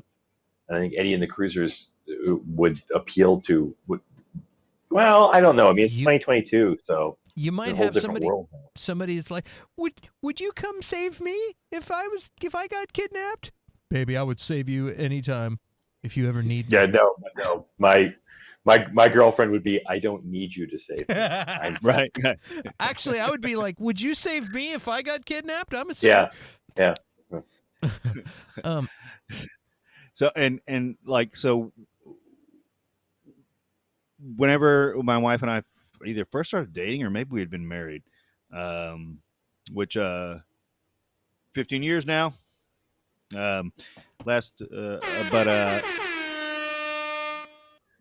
and we've been together for like 20. But so I made her watch Streets of Fire. She hadn't seen a lot of movies. She'd seen of course Jurassic Parks and stuff of the world. But I was like a lot of the movies that I grew up on, they actually had a life and did things as kids. Whereas renting movies on Friday was my oh my God, we get to rent some movies. That was my life. But I made her watch Streets of Fire, and she just loved it, except whenever Tom Cody decides to knock out Ellen Ames on the train. That just shut her down. She was just like, what the hell was that? What is going on? And I'm like, he's trying to save her because they want to get away and blah, blah, blah. And he's going to go. And she's like, no, you don't do it yeah. And yeah. Now, since she's seen it several times and she loves the movie, she adores the movie. But I just remember the first week she was like, that is just the stupidest thing, but she should leave his ass and all this stuff. And I'm like, all right, fair enough. It's amazing how things like that change and how quickly they seem to change. When I was a kid, the Honeymooners was like a big thing, and we all watched the Honeymooners. I was teaching a class in 3-camera direct, the early examples of that, and they were horrified. Because he's talking about, I'm going to knock you out, and I turned around and there's a class full of kids sitting there and going, oh there's nothing funny about this. Also, back in the old days, you'd have a woman would be like just hysterical, and they'd be like, and smack her, and then she'd be like, oh, and then they'd start kissing, and everything is okay. You know what I mean? And it's right. I remember even Sean Connery saying, sometimes when a woman is inconsolable, you have to smack her or something, and it's like, yeah, dude, that's a little bit old school, Mr. Connery. Emotional and hysteria is not the same thing. Y'all know that. Yeah. The thing that makes my skin crawl in older movies now is when a couple's arguing and the guy just grabs her and kisses her. And I'm like, wow, dude, that's a lawsuit just waiting to happen. Yeah. That's not cool. He didn't even ask. So I don't. And on the first watch, this I had seen Eddie a bunch of times. This was the first time my wife watched it because it was hard to find for a while. And she just loved it. So I'm really not sure. So I guess as a date movie, but honestly, and so here's the thing too. We're both 40 or so, and taking a young lady to see Eddie, I don't know if they're gonna. I mean, I don't know if, and when she was younger, if she would have sat through Eddie, but you know what I mean. It's kind of, it's dialogue driven, music and dialogue driven. So maybe we're finding out why these movies didn't do as well as they could have, because they're not date movies. Yeah. The date business is a big part of movies. It really is. Yeah. Bobby's saying. That's a good point. Bobby's saying Eddie because of the music. I'm saying Eddie because Diane Lane. I'd have my mouth open, staring at how amazing she looks. In that movie. I'm a fan of hers now, but I was wow, I was really blown away, and I have a feeling I would get an elbowed. Hey, you're staring a little too hard at Diane Lane. Yeah. I'm sorry, she's a beautiful lady. So, yeah. So I'm going with Eddie too. So we're gonna give Eddie the point. We're giving Eddie the point for the better I'll go with Eddie because he doesn't beat any women in that movie. Yes, and also also the woman, but that can be helpful because you're like, you see how nice I am? I would never do that to you. Well, true, but in McCoy's right there, he could have just been hold her and stepped off of the train, Now thinking about it, So I'm thinking now about Diane Lane was 18 when she did this movie. She was getting her high school diploma. 17/18, which means I'm old and creepy because I'm 45 and I'm sitting here oogling how beautiful she is. But think about those scenes with the music where she's not singing that. That's all. She's all miming to tracks. Yeah, and she's completely selling that stuff. That's pretty impressive. She was phenomenal. At 17, I couldn't cross the street by myself. Yeah. I mean, she just kills it, and that's I never imagined that she was that young, because I had seen it when I was younger, and I didn't. To me, she didn't look young. I was always younger than her. Yeah. Like Yeah. so it's like she's a grown up. But but looking back now, and then she was got her high school diploma on set, and like that's doing something like that is insane. Yeah, Like, That's being able to do that. crazy. she was fantastic. Here's another. Wait for it. Boom. Which movie deserves a sequel? And yes, Well, Eddie's got one. Yes, we but which one deserves the sequel? Now, real quick. Just some more factoids, real quick. Streets of Fire was originally written as a trilogy, Wow. apparently, but it bombed so much that they didn't make the sequels. And they have the other two titles of the other movies. It was going to be Far City and Cody Returns. And there is actually an unofficial sequel to Streets of Fire. It's on YouTube. I haven't seen it yet. It looks bad, but I'm still going to watch it.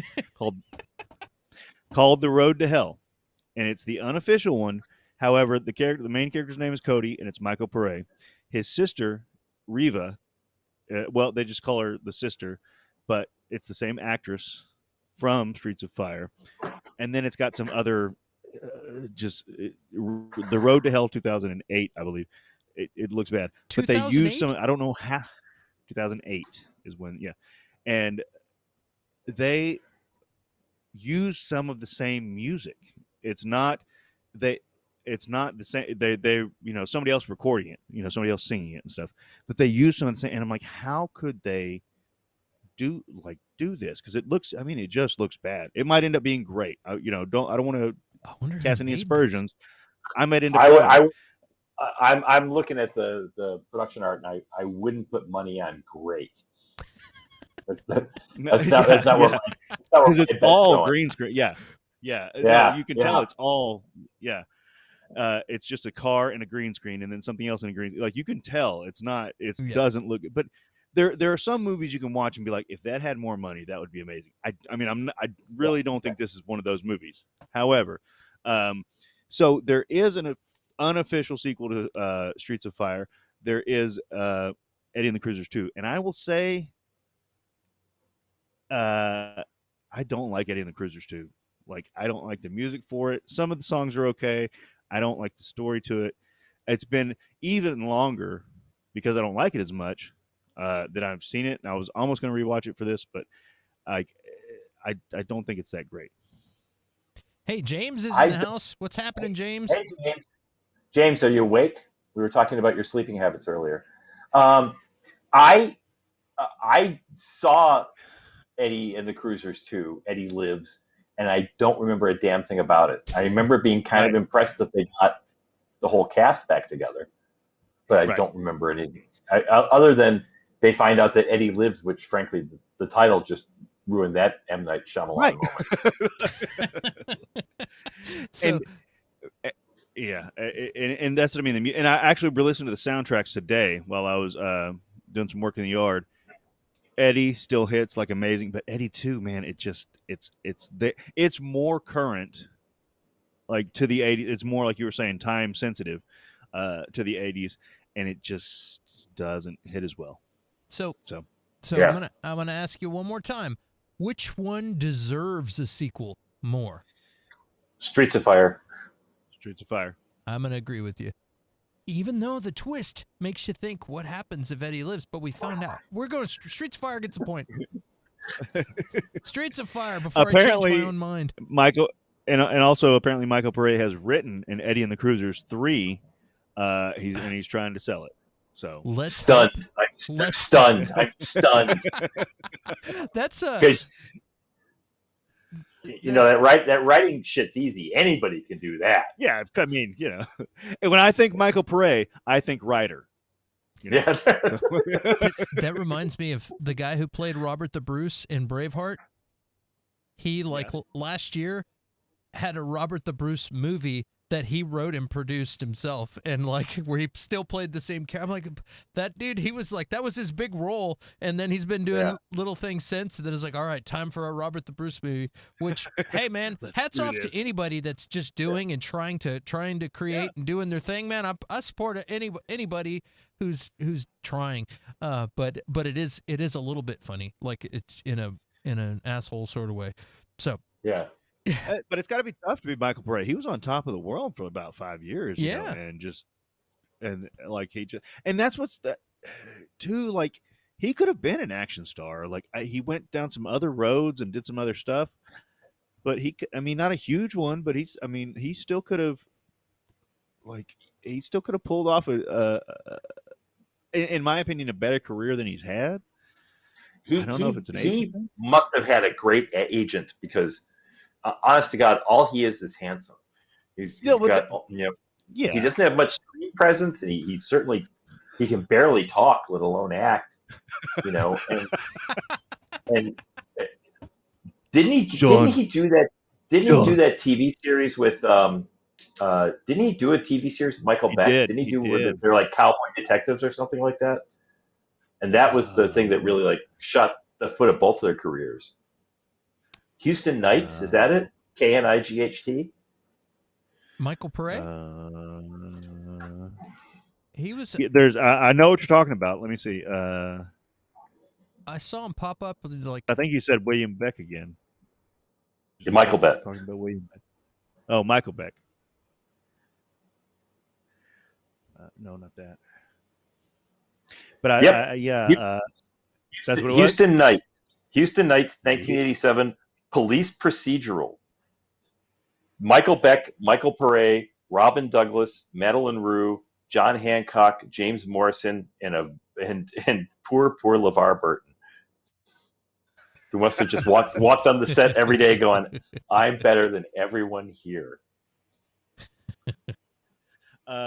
So what I was going to say to you earlier when we were talking, was it Michael Beck that you were comparing him to earlier, or William Beck? Yeah.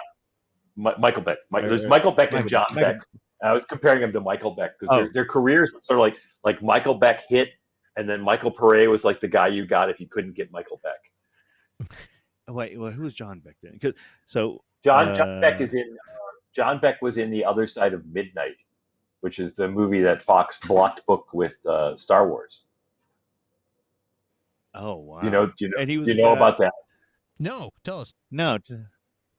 So there used to be studios used to have a thing called block booking, where if you wanted this movie, that meant you had to take this movie too.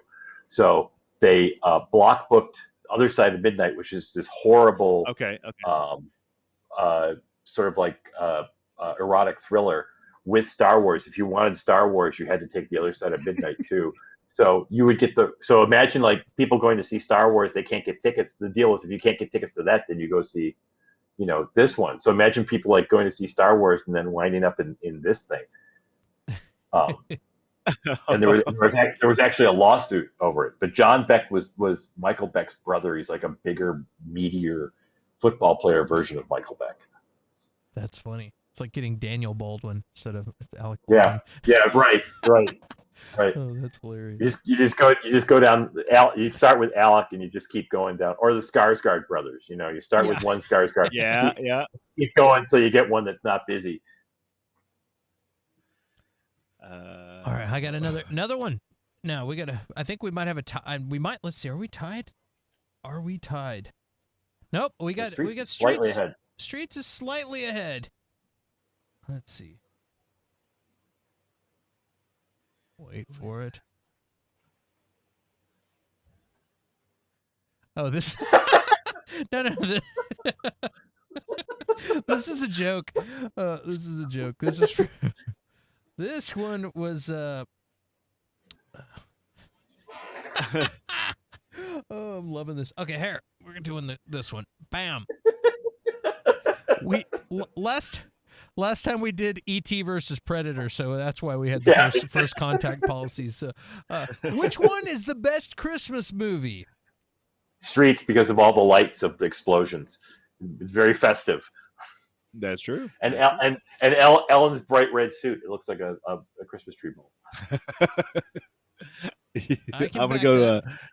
I'm gonna go Streets as well because again, like Christmas is time for kids. My kids have seen Streets, and I can see it. I can see me. Christmas is my birthday, so I can see me going like, "Sit down, children. We're watching Streets of Fire." Like, but if I put in Eddie and the Cruisers, they're gonna be like, "These people talking so much. When's the next song gonna come on?" You know. So, I'm pretty sure it was like on a Christmas break from school that I saw Streets of Fire for the first 5 times on HBO. So it's a Christmas movie for me. I that's think about when they did the free weekend. So like that makes sense. Bobby says Bobby says Streets too, so we're gonna give that one to Streets, which is giving Streets a good lead, Pulling ahead a little bit. giving him a good lead. Let's see here.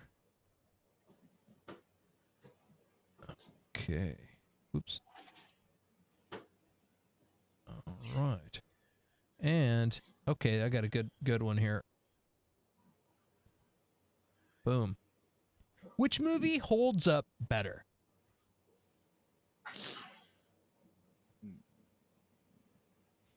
I need some more. Curtis, that was your question. Give him some more context. So By holds up better, what do you think? What do you mean exactly?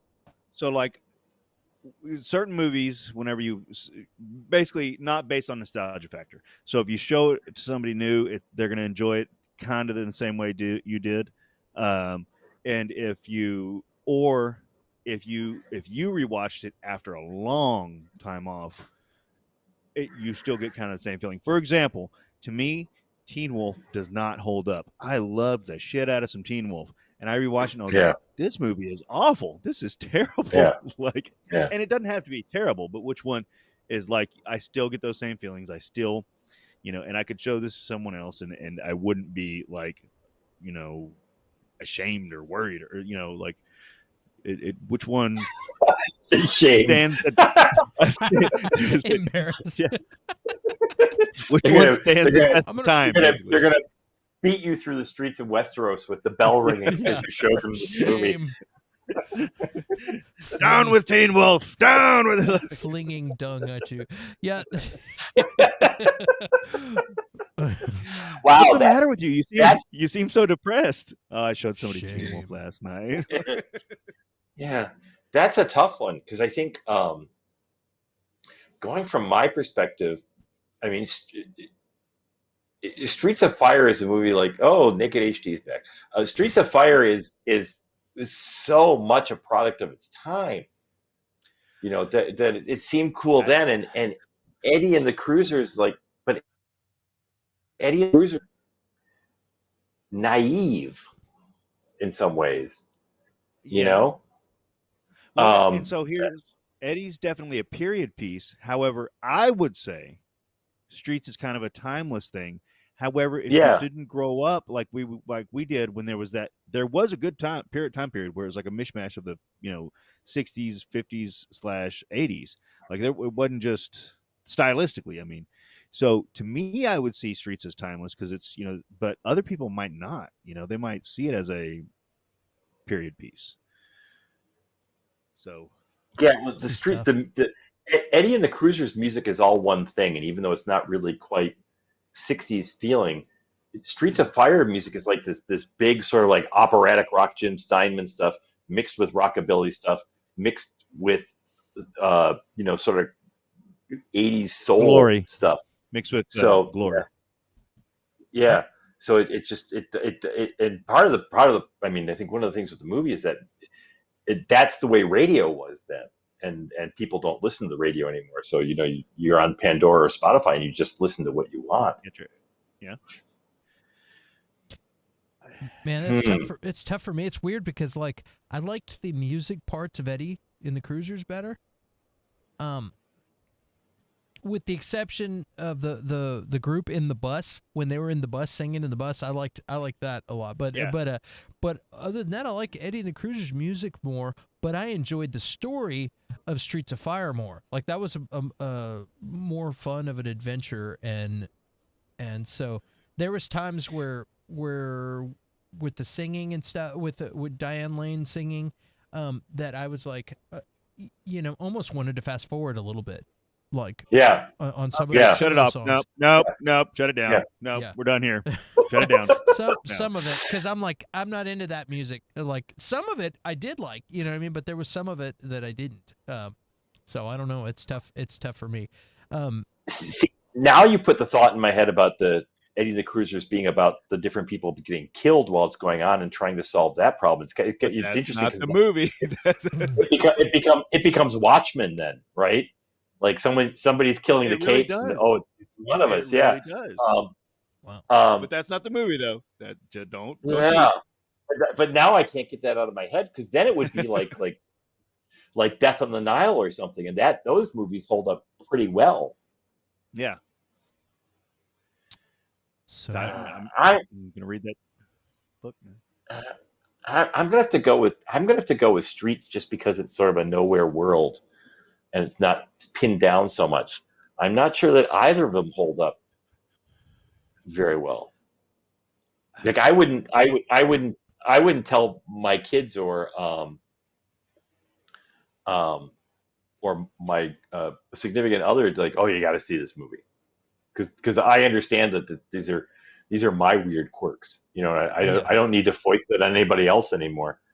No, you got to get. So my son did watch the trailer and go, oh, that's interesting. Say again.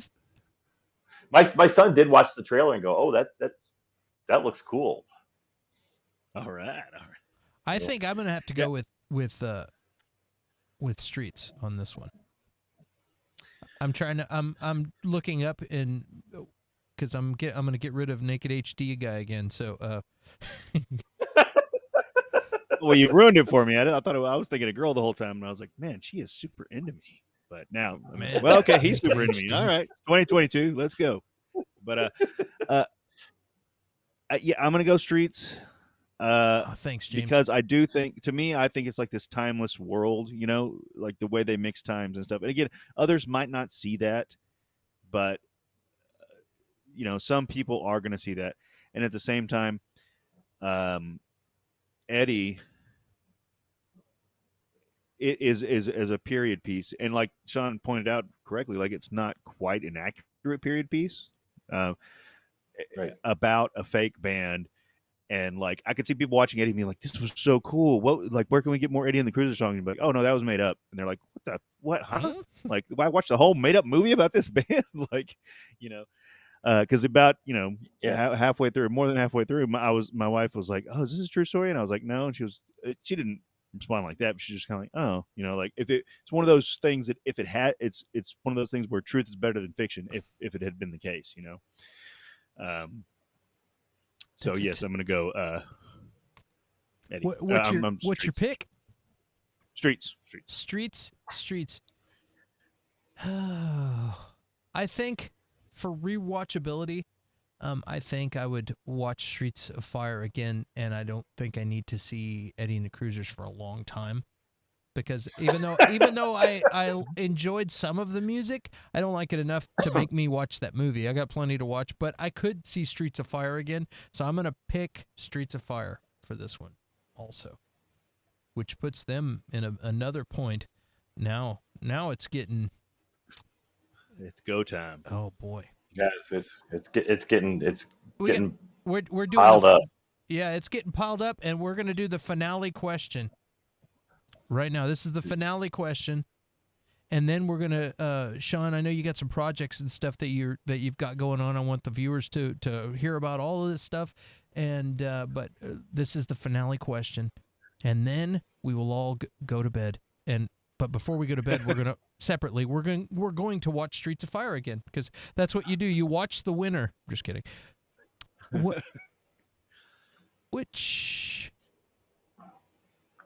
Which movie made you want to take karate lessons more?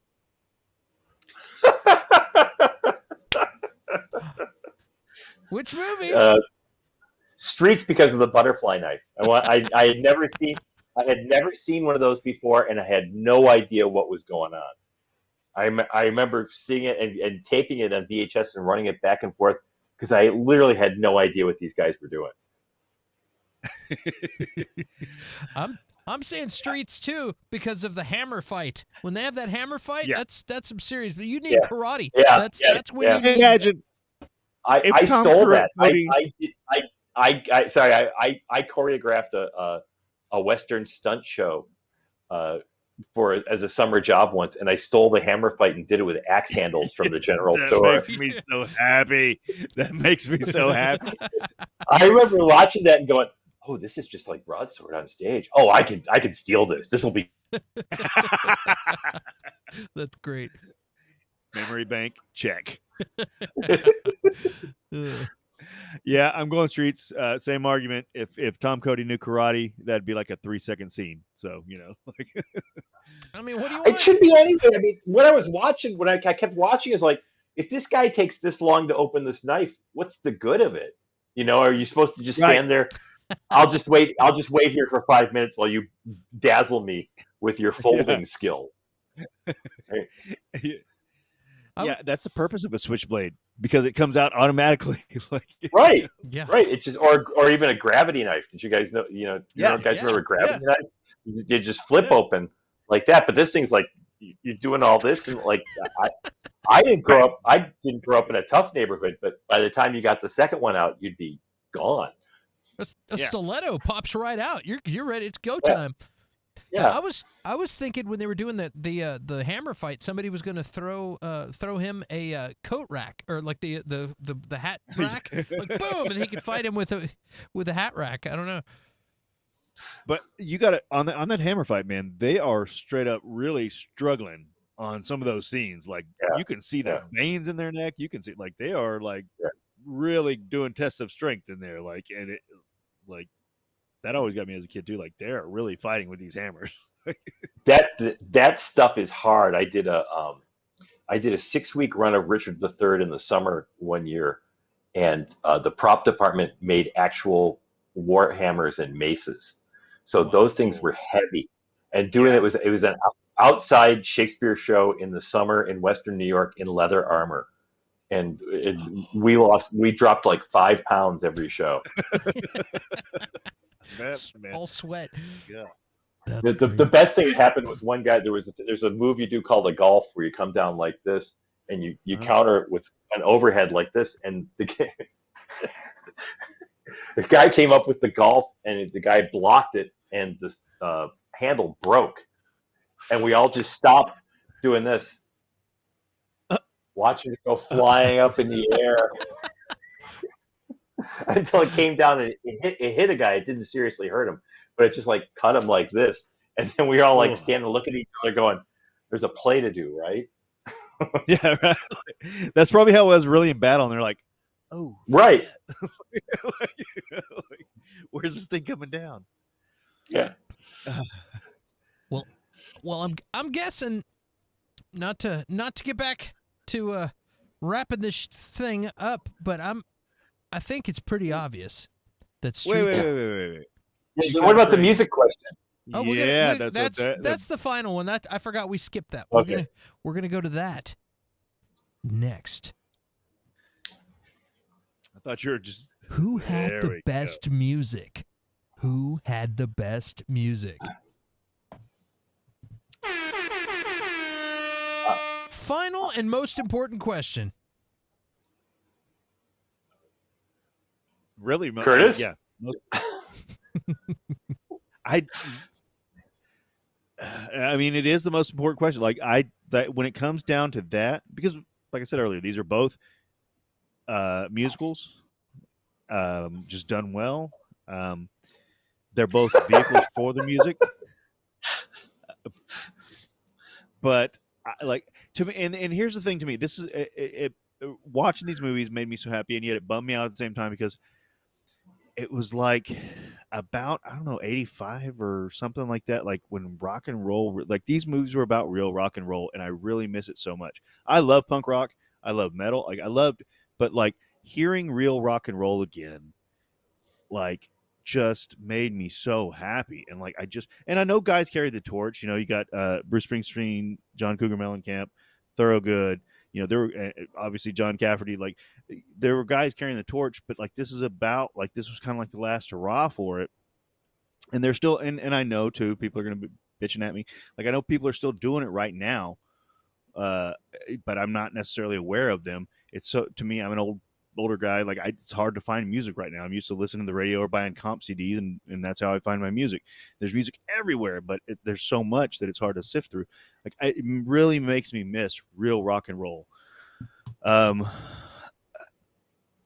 would say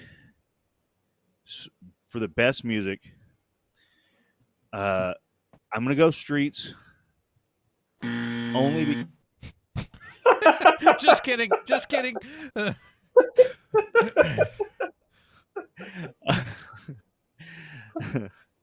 Willem Dafoe did that. Only because there's more variation. It goes doo-wop style. It goes, more blues, kind of blues punk with the blasters. like a old school R&B. Well, yeah, the Blasters is like straight up rockabilly blues. Yeah. Yeah, and like more, and it's got rockabilly in there, but it's also got like some pop hair metal tones with Ellen, and stuff like that, and just the epicness of her stuff. Like, so it's got more Eddie's is probably more maybe stronger, but Streets has so much more variation that like you're gonna find your song in Streets. I mean, in my opinion. What's the name of the group that has the bus? Sorrels. The Sorrels. Yeah, when they started singing a cappella, I love that. I love it like so much, and like that's my jam. Like I do music and I'll do 3-4 part harmonies sometimes, and I have so much fun trying to play with the different melodies, and to hear these guys. And they're not simple pop music. They're complicated. They go to minors and do all kinds of things that a lot of forgotten tricks that a lot of modern music just doesn't do. It's been dumbed down and canned music. Everything is well, fit. So much of it is tone now. So much of it is auto tuned. Yes. Yeah.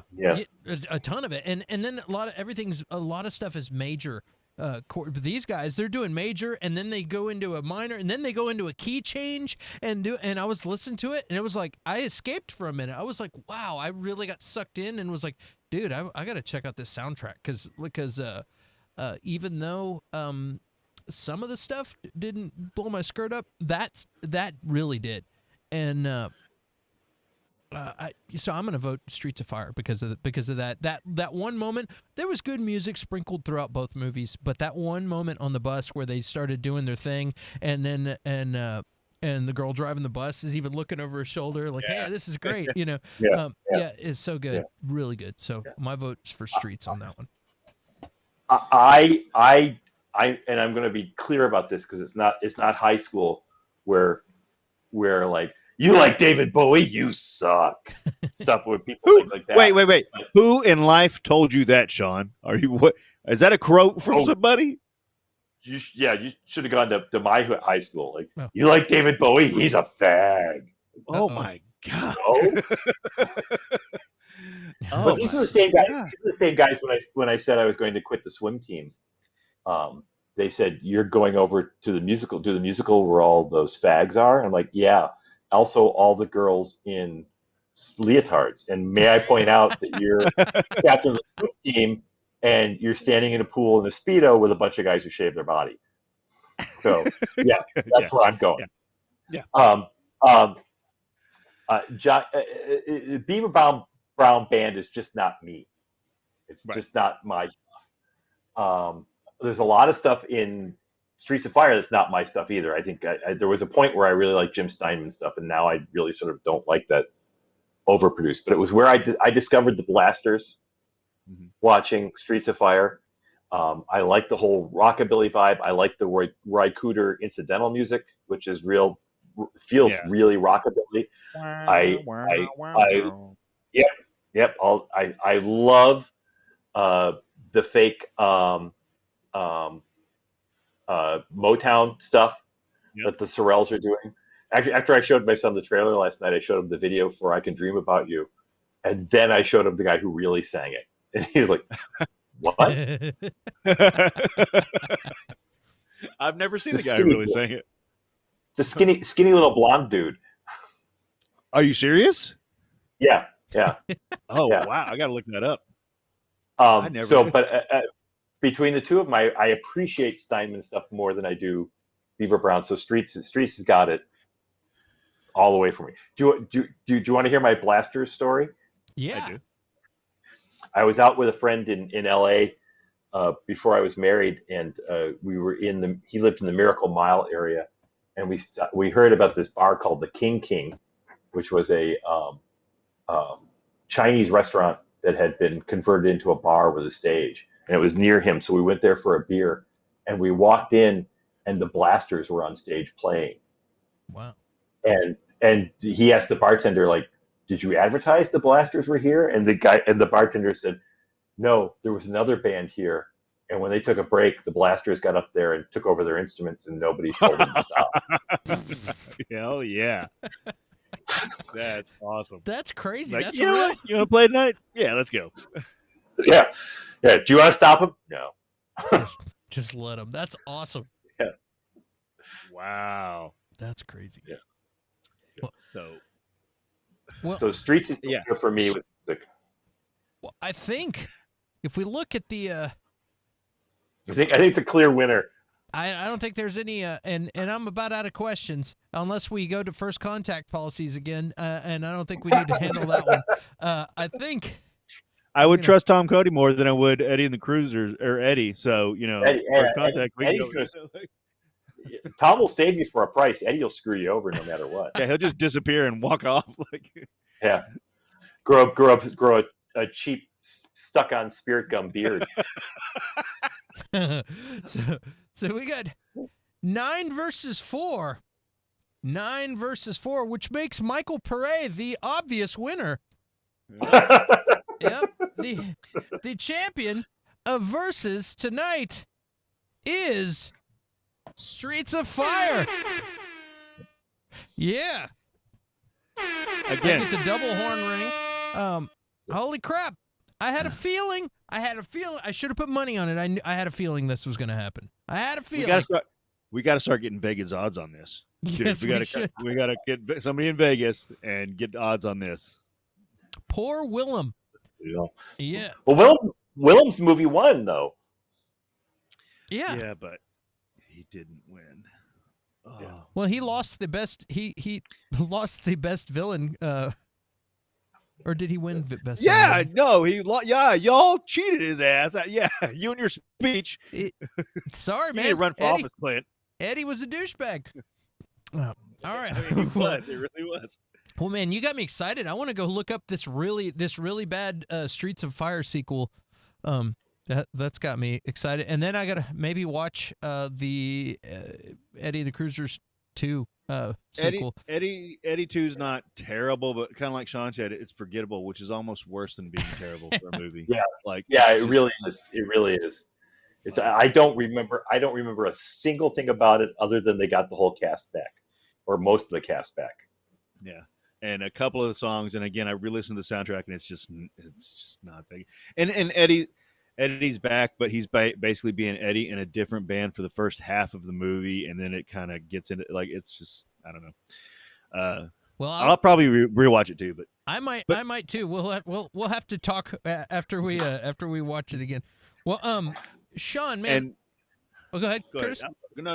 I was just gonna say, Shaun, I really appreciate you coming on, and especially someone who's worked in production and understands of how the big machine works. You know, I'm a musician who lives in Texas, and I enjoy entertainment, and I have my ways of looking at music and stuff, but it's really it adds an interesting perspective, and so I was excited. Just aside from you just being a cool dude, I was excited just to get a different perspective, and that's really cool.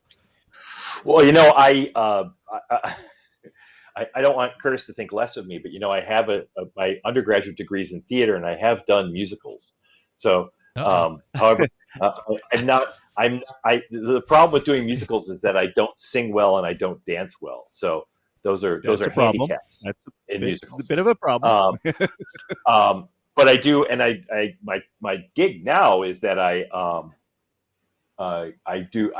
analyze scripts. That's what I do. I do coverage for scripts, and I help writers with specific scripts to get them ready to go to producers. So I look at things, I think, from a different perspective, because I start with the story and then try and build from that. And I'm directing now too, so it's interesting to go back and look at movies like this and think about. That was why we got so fascinated with Streets of Fire, because like there's so much good in there. Yeah. But why doesn't this thing work? It seems like it should work. There's plenty of movies with lousy lead actors that work. Now, okay, so that brings up a couple questions I have for you. So when you're reading the scripts, do you imagine casting in your brain? No. How do you not? If I was directing, I would, but not when I'm, because they work more for me, and I think different people work different ways. But for me, it's more of almost like a glyph. It's a character, and I want to see how that character is built. I don't want to have the overlay. It's Chris Evans playing it, and actually, one of the things you tell writers is that, because they love to put in this character, especially newer writers, Right. This character should be played by, or it's this kind of type. And that's actually bad, because you don't know what you're going to get. I mean, when you cast somebody, you can wind up with some really pleasant surprises. You might not get your first choice, but you could get somebody that's really surprising. So you try and, almost like you approach a novel and think about the character in almost, I don't want to say a more abstract way, but like that. Well, plus casting director. One of my really close friends is an Emmy award-winning casting director. She used to work for Fox. She used to work on House. That's how I ended up on an episode of House years ago. But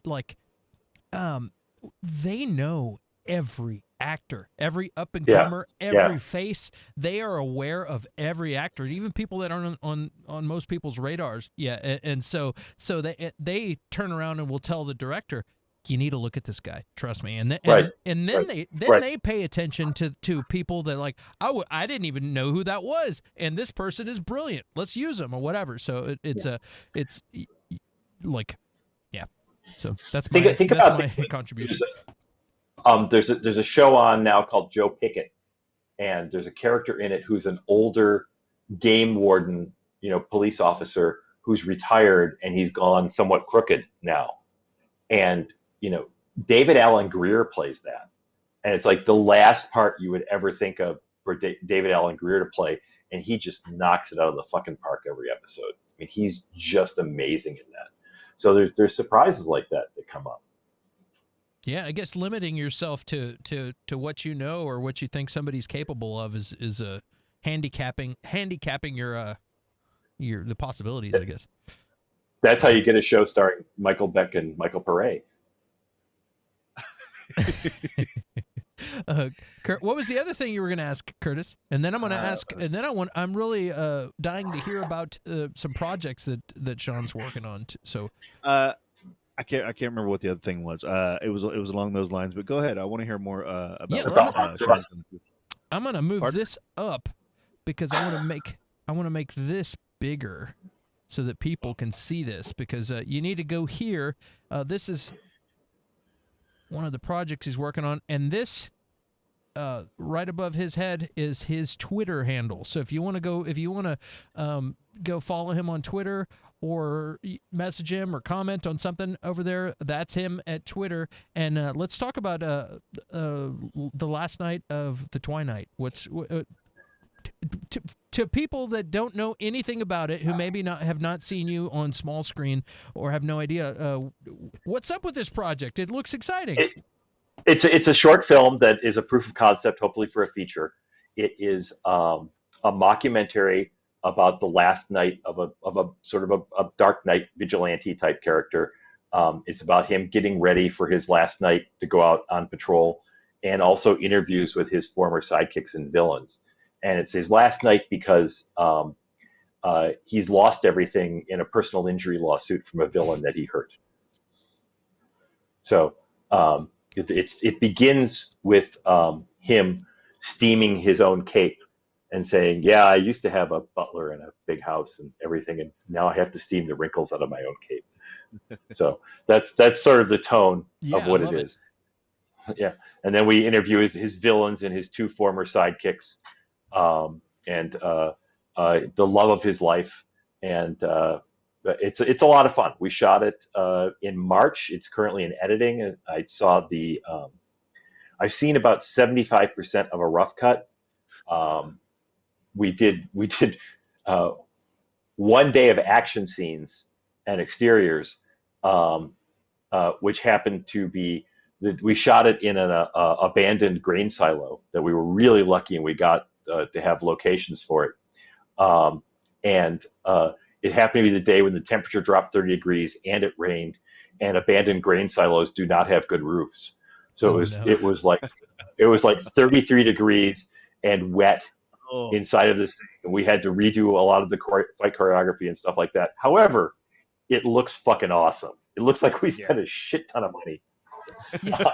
Sometimes the wet looks really good. I went out and took some photos of the city, and it had just rained, and it looked amazing. It adds a whole cool effect. That's really cool. The wet always it really wound up looking great on a screen, but we almost froze to death while doing it, and I also found out that capes suck.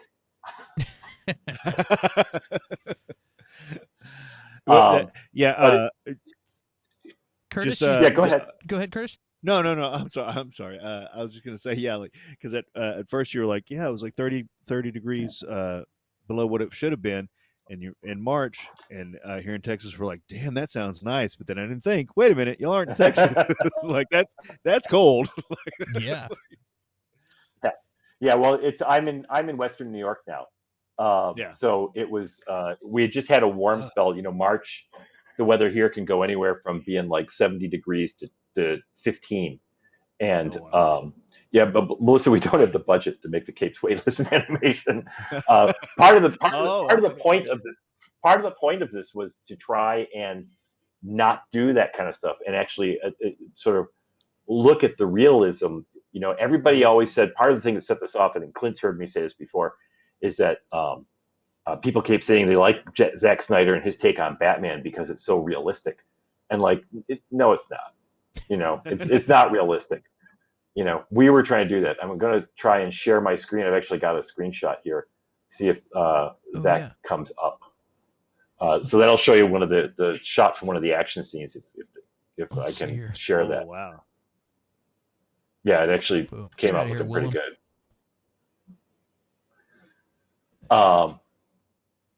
Yeah, that's awesome. So that was if you go a little bit back here, there's a huge puddle. If you go a little bit over here, there's a huge puddle. But it looks good, and we were pretty happy about it. This is a behind the scenes shot. You can see one of the monitors right behind the Twinite. Yeah, but no, still that suit looks great. Yeah, it looks really good. The suit. I've got another shot of the suit. Let me see if I can find the one. Yeah, here's the suit from the actual day of shooting. I had a couple costume tests too. So I'll stop sharing this, and I will share this one. All right. There it is. So, yeah. Boom. Oh, wow. That looks good. Yeah, that's really cool. I really like the mask. Yeah. Part of the thing we did too was trying to make it real was that my rule with all the costume stuff was it had to be something you could buy, and it had to be something you could buy mail order, because if you once again you're trying to take this down to reality, he can't hire somebody to make his stuff, and the villains can't hire somebody to make their stuff because someone's going to find them out. So it had to be stuff that they could buy sort of anonymously. And there's actually a joke in there that where he made this easier. I used to get on a lot of really weird mailing lists before. a lot of bondage stuff. Hold on a second. I'm trying to figure... Naked HD would be happy with that. There we go. Yeah. Naked HD and only flawns. There's And that. that- well- There's a couple of composite material jockstrap cup There we go.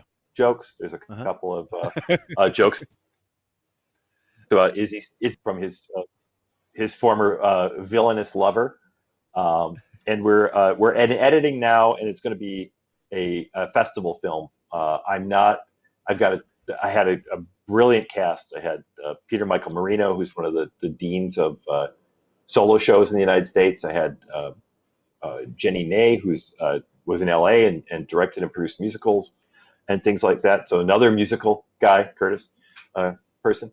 yeah. And it was put together and it was a project made out of superheroes and also sort of a jaundiced eye at superheroes. Like if we what's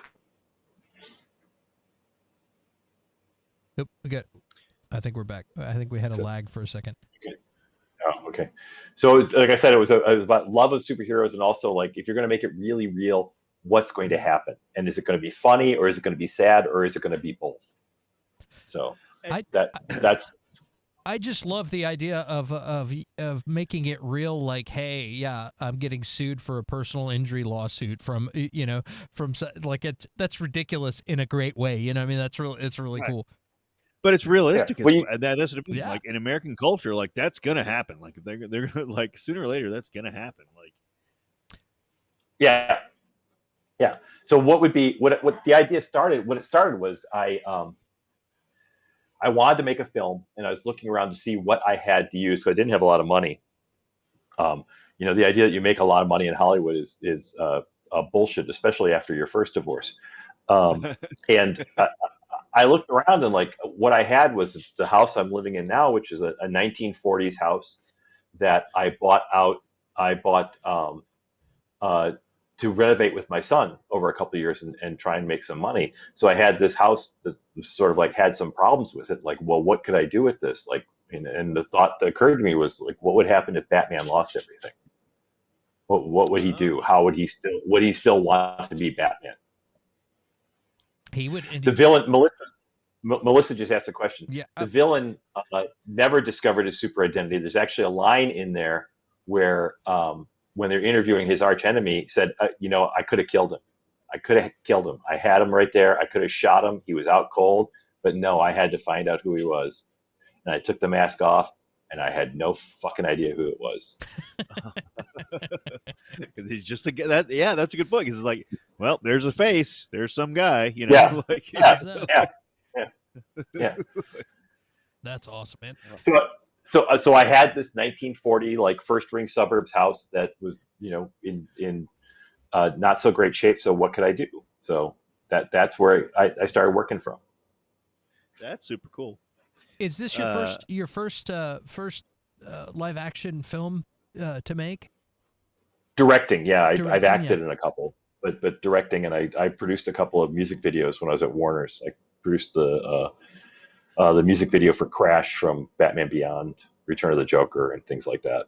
Cool, man. Jedi Master, who the hell is this guy? I'm Shaun McLaughlin. I used to produce all the superhero stuff at Warner Brothers. Yeah. Yeah, everything that you grew up with, EJ. Shaun McLaughlin. Show some respect. He's a regular over at a small screen, so I think he might be messing around. Yeah, he's joking around. Yeah. Yeah. No, I'm surprised when anybody knows who I am. Get used to it, buddy. Yeah. Now, that did remind me of what I was going to say earlier. I don't want to, and I don't want to make it seem like I'm against musicals. Like I said, I love. There are certain musicals that I love, and then any Elvis movie is almost, well, besides a few, is a musical, and even Elvis was like, why am I singing in this? All right, whatever. But to me, these are how musicals should be. Like, it was a perfect recipe for me. Like, and whenever I was rewatching Streets, I was dancing with my daughter and stuff. It was like just great, and but it wasn't silly to me. It was just perfect. And so, yeah, I don't want it to seem like I was against musicals. No, and I don't. Like I said, this isn't like high school. Like it's I taught intro to theater for a long time. Like I told them, if you don't like something, that's great. But what I want this class to do is for you to finish this and say, I don't like this because, and you've Right. told me why you don't like it. Oh, fair enough. My thing with musicals is that people start singing when the emotion is too much and they can't express it any other way. And I understand that, but I grew up with that, and I was a kid when those movies like That's Entertainment came out, and I became fascinated with musicals. And also in high school, I realized, like I told you, that's where all the girls were. Well, yeah. I'm not the biggest fan of problem. musicals either. I went on a date, and me and my ex-girlfriend were both in there, and we went to see Rocket Man, and that turned out to be a fantastic movie. But they all of a sudden start singing in the beginning, and we were both being good sports because it was our first date, and so we were being cool. And when we got in the car, she just said, "Man, as soon as," because she doesn't like musicals, and she's like, "Yeah, as soon as the singing started, I thought I was in trouble. But that movie was fantastic." And I go, "Yes, it was fantastic." We both had a really good time. It depends. For me, it depends on the cast and the movie and the script and the songs and everything. It just depends. Sometimes I really like it, sometimes I don't.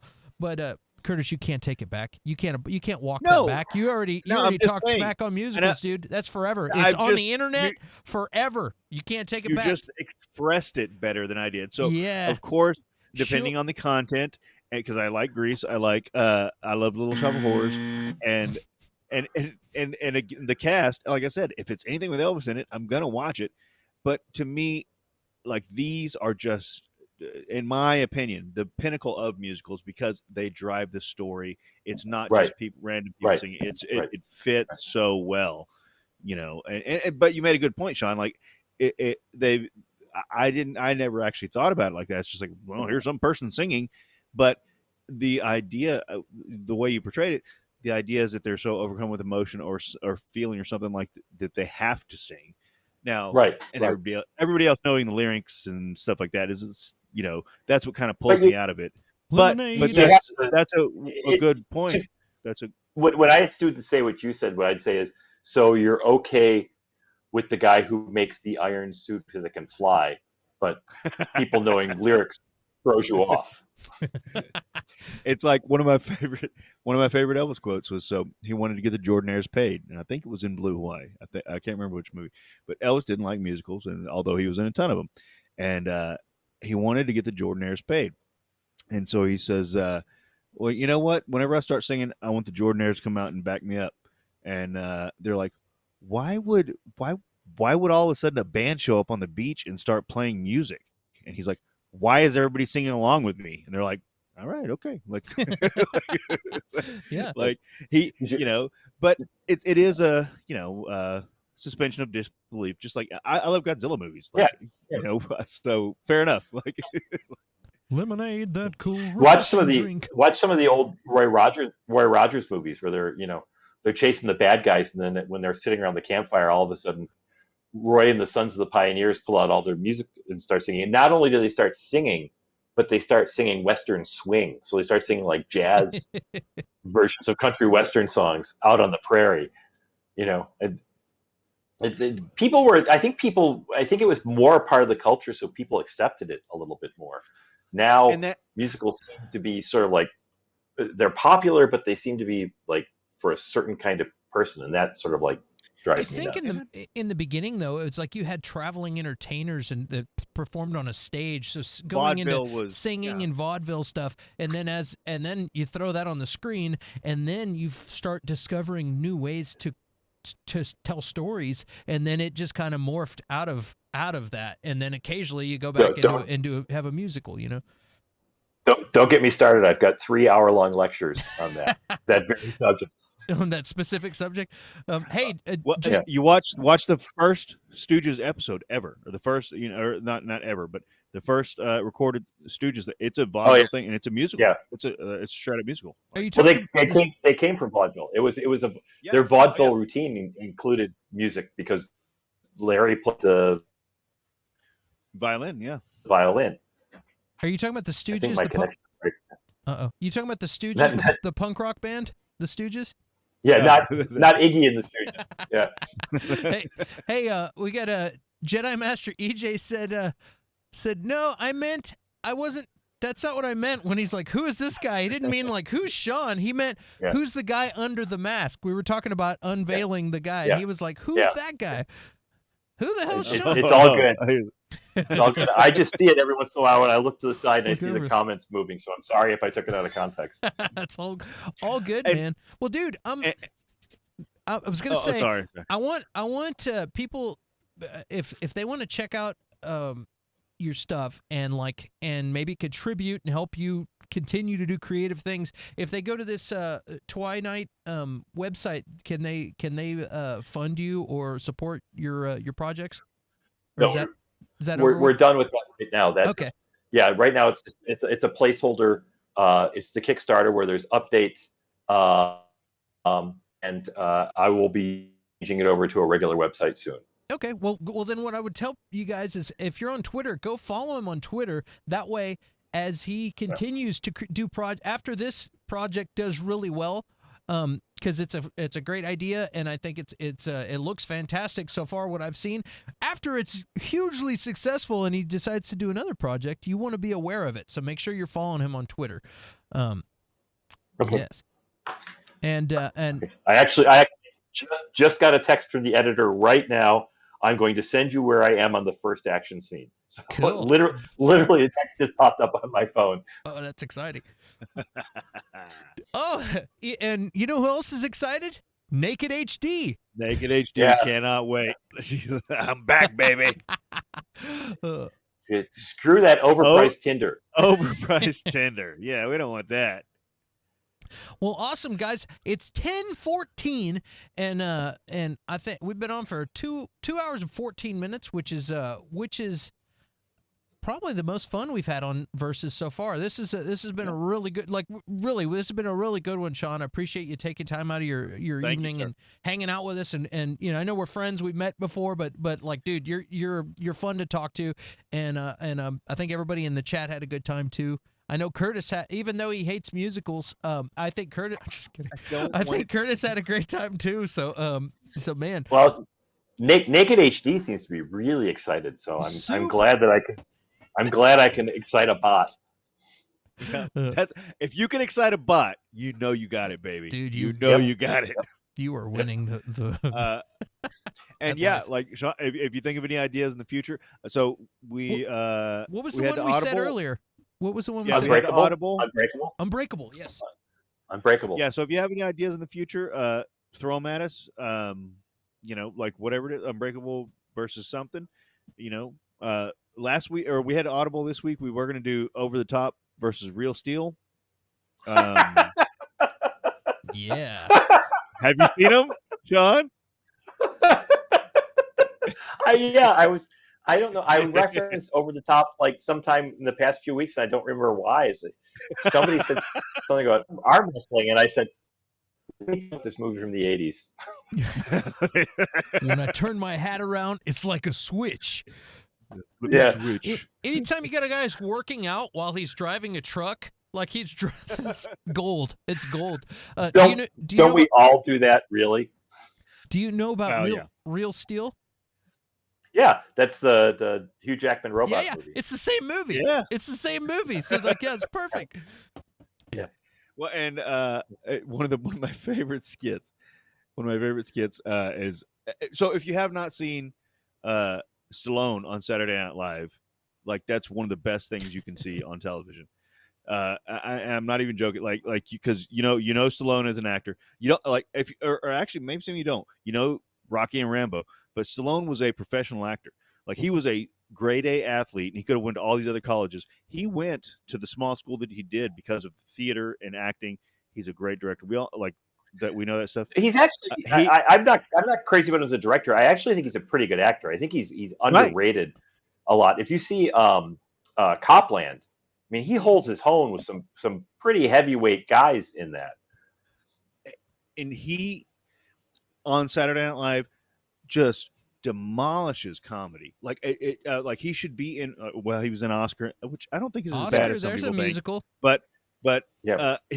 He kills it with comedy so much. But one of the best scenes is he and Norm Macdonald in the elevator, and they're like, "Oh, hey, Stallone, what's going on?" And he's, so Norm Macdonald's basically running through his movies and basically beating him down, and he's like, "Yeah, over the top. That was a good one. That was a good one." It was like Kramer versus Kramer.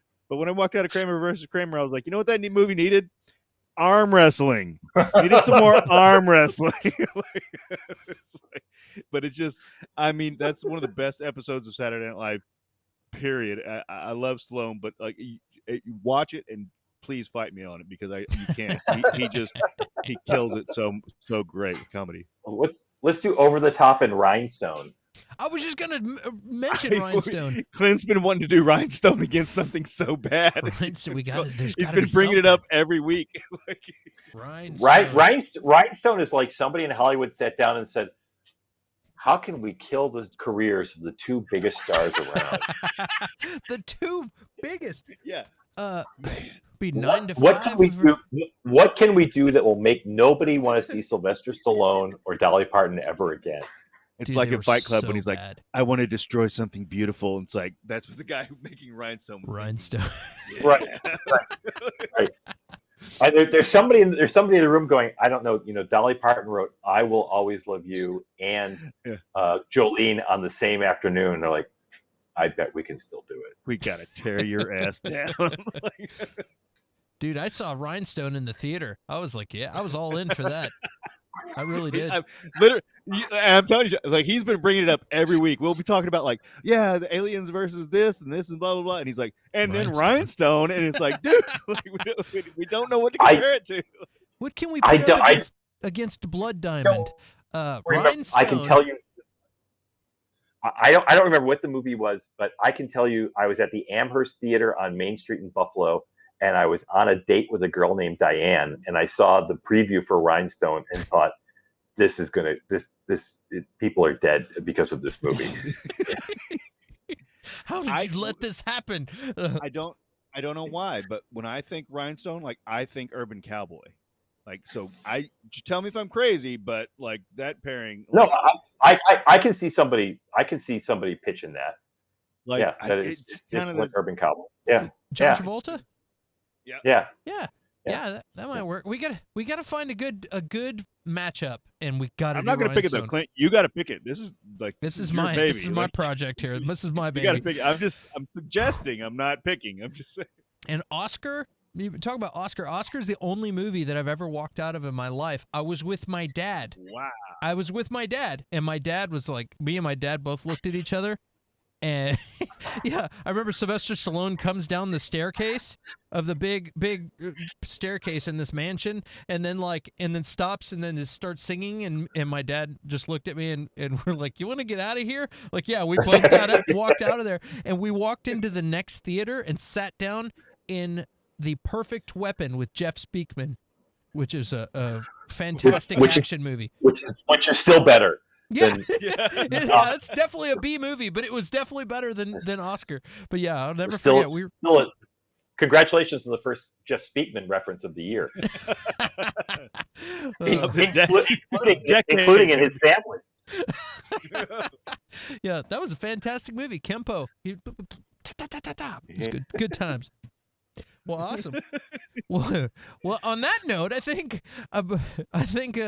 we got to shut it down, man. It's getting late, and who knows what other Jeff Speakman movies I might remember. We don't want to talk about that again. So, guys, if you haven't yet, and you're not one of our regular friends, and you're just stumbling across this show, and you're like, "What the hell is this?" We're on every Friday night at 8:00.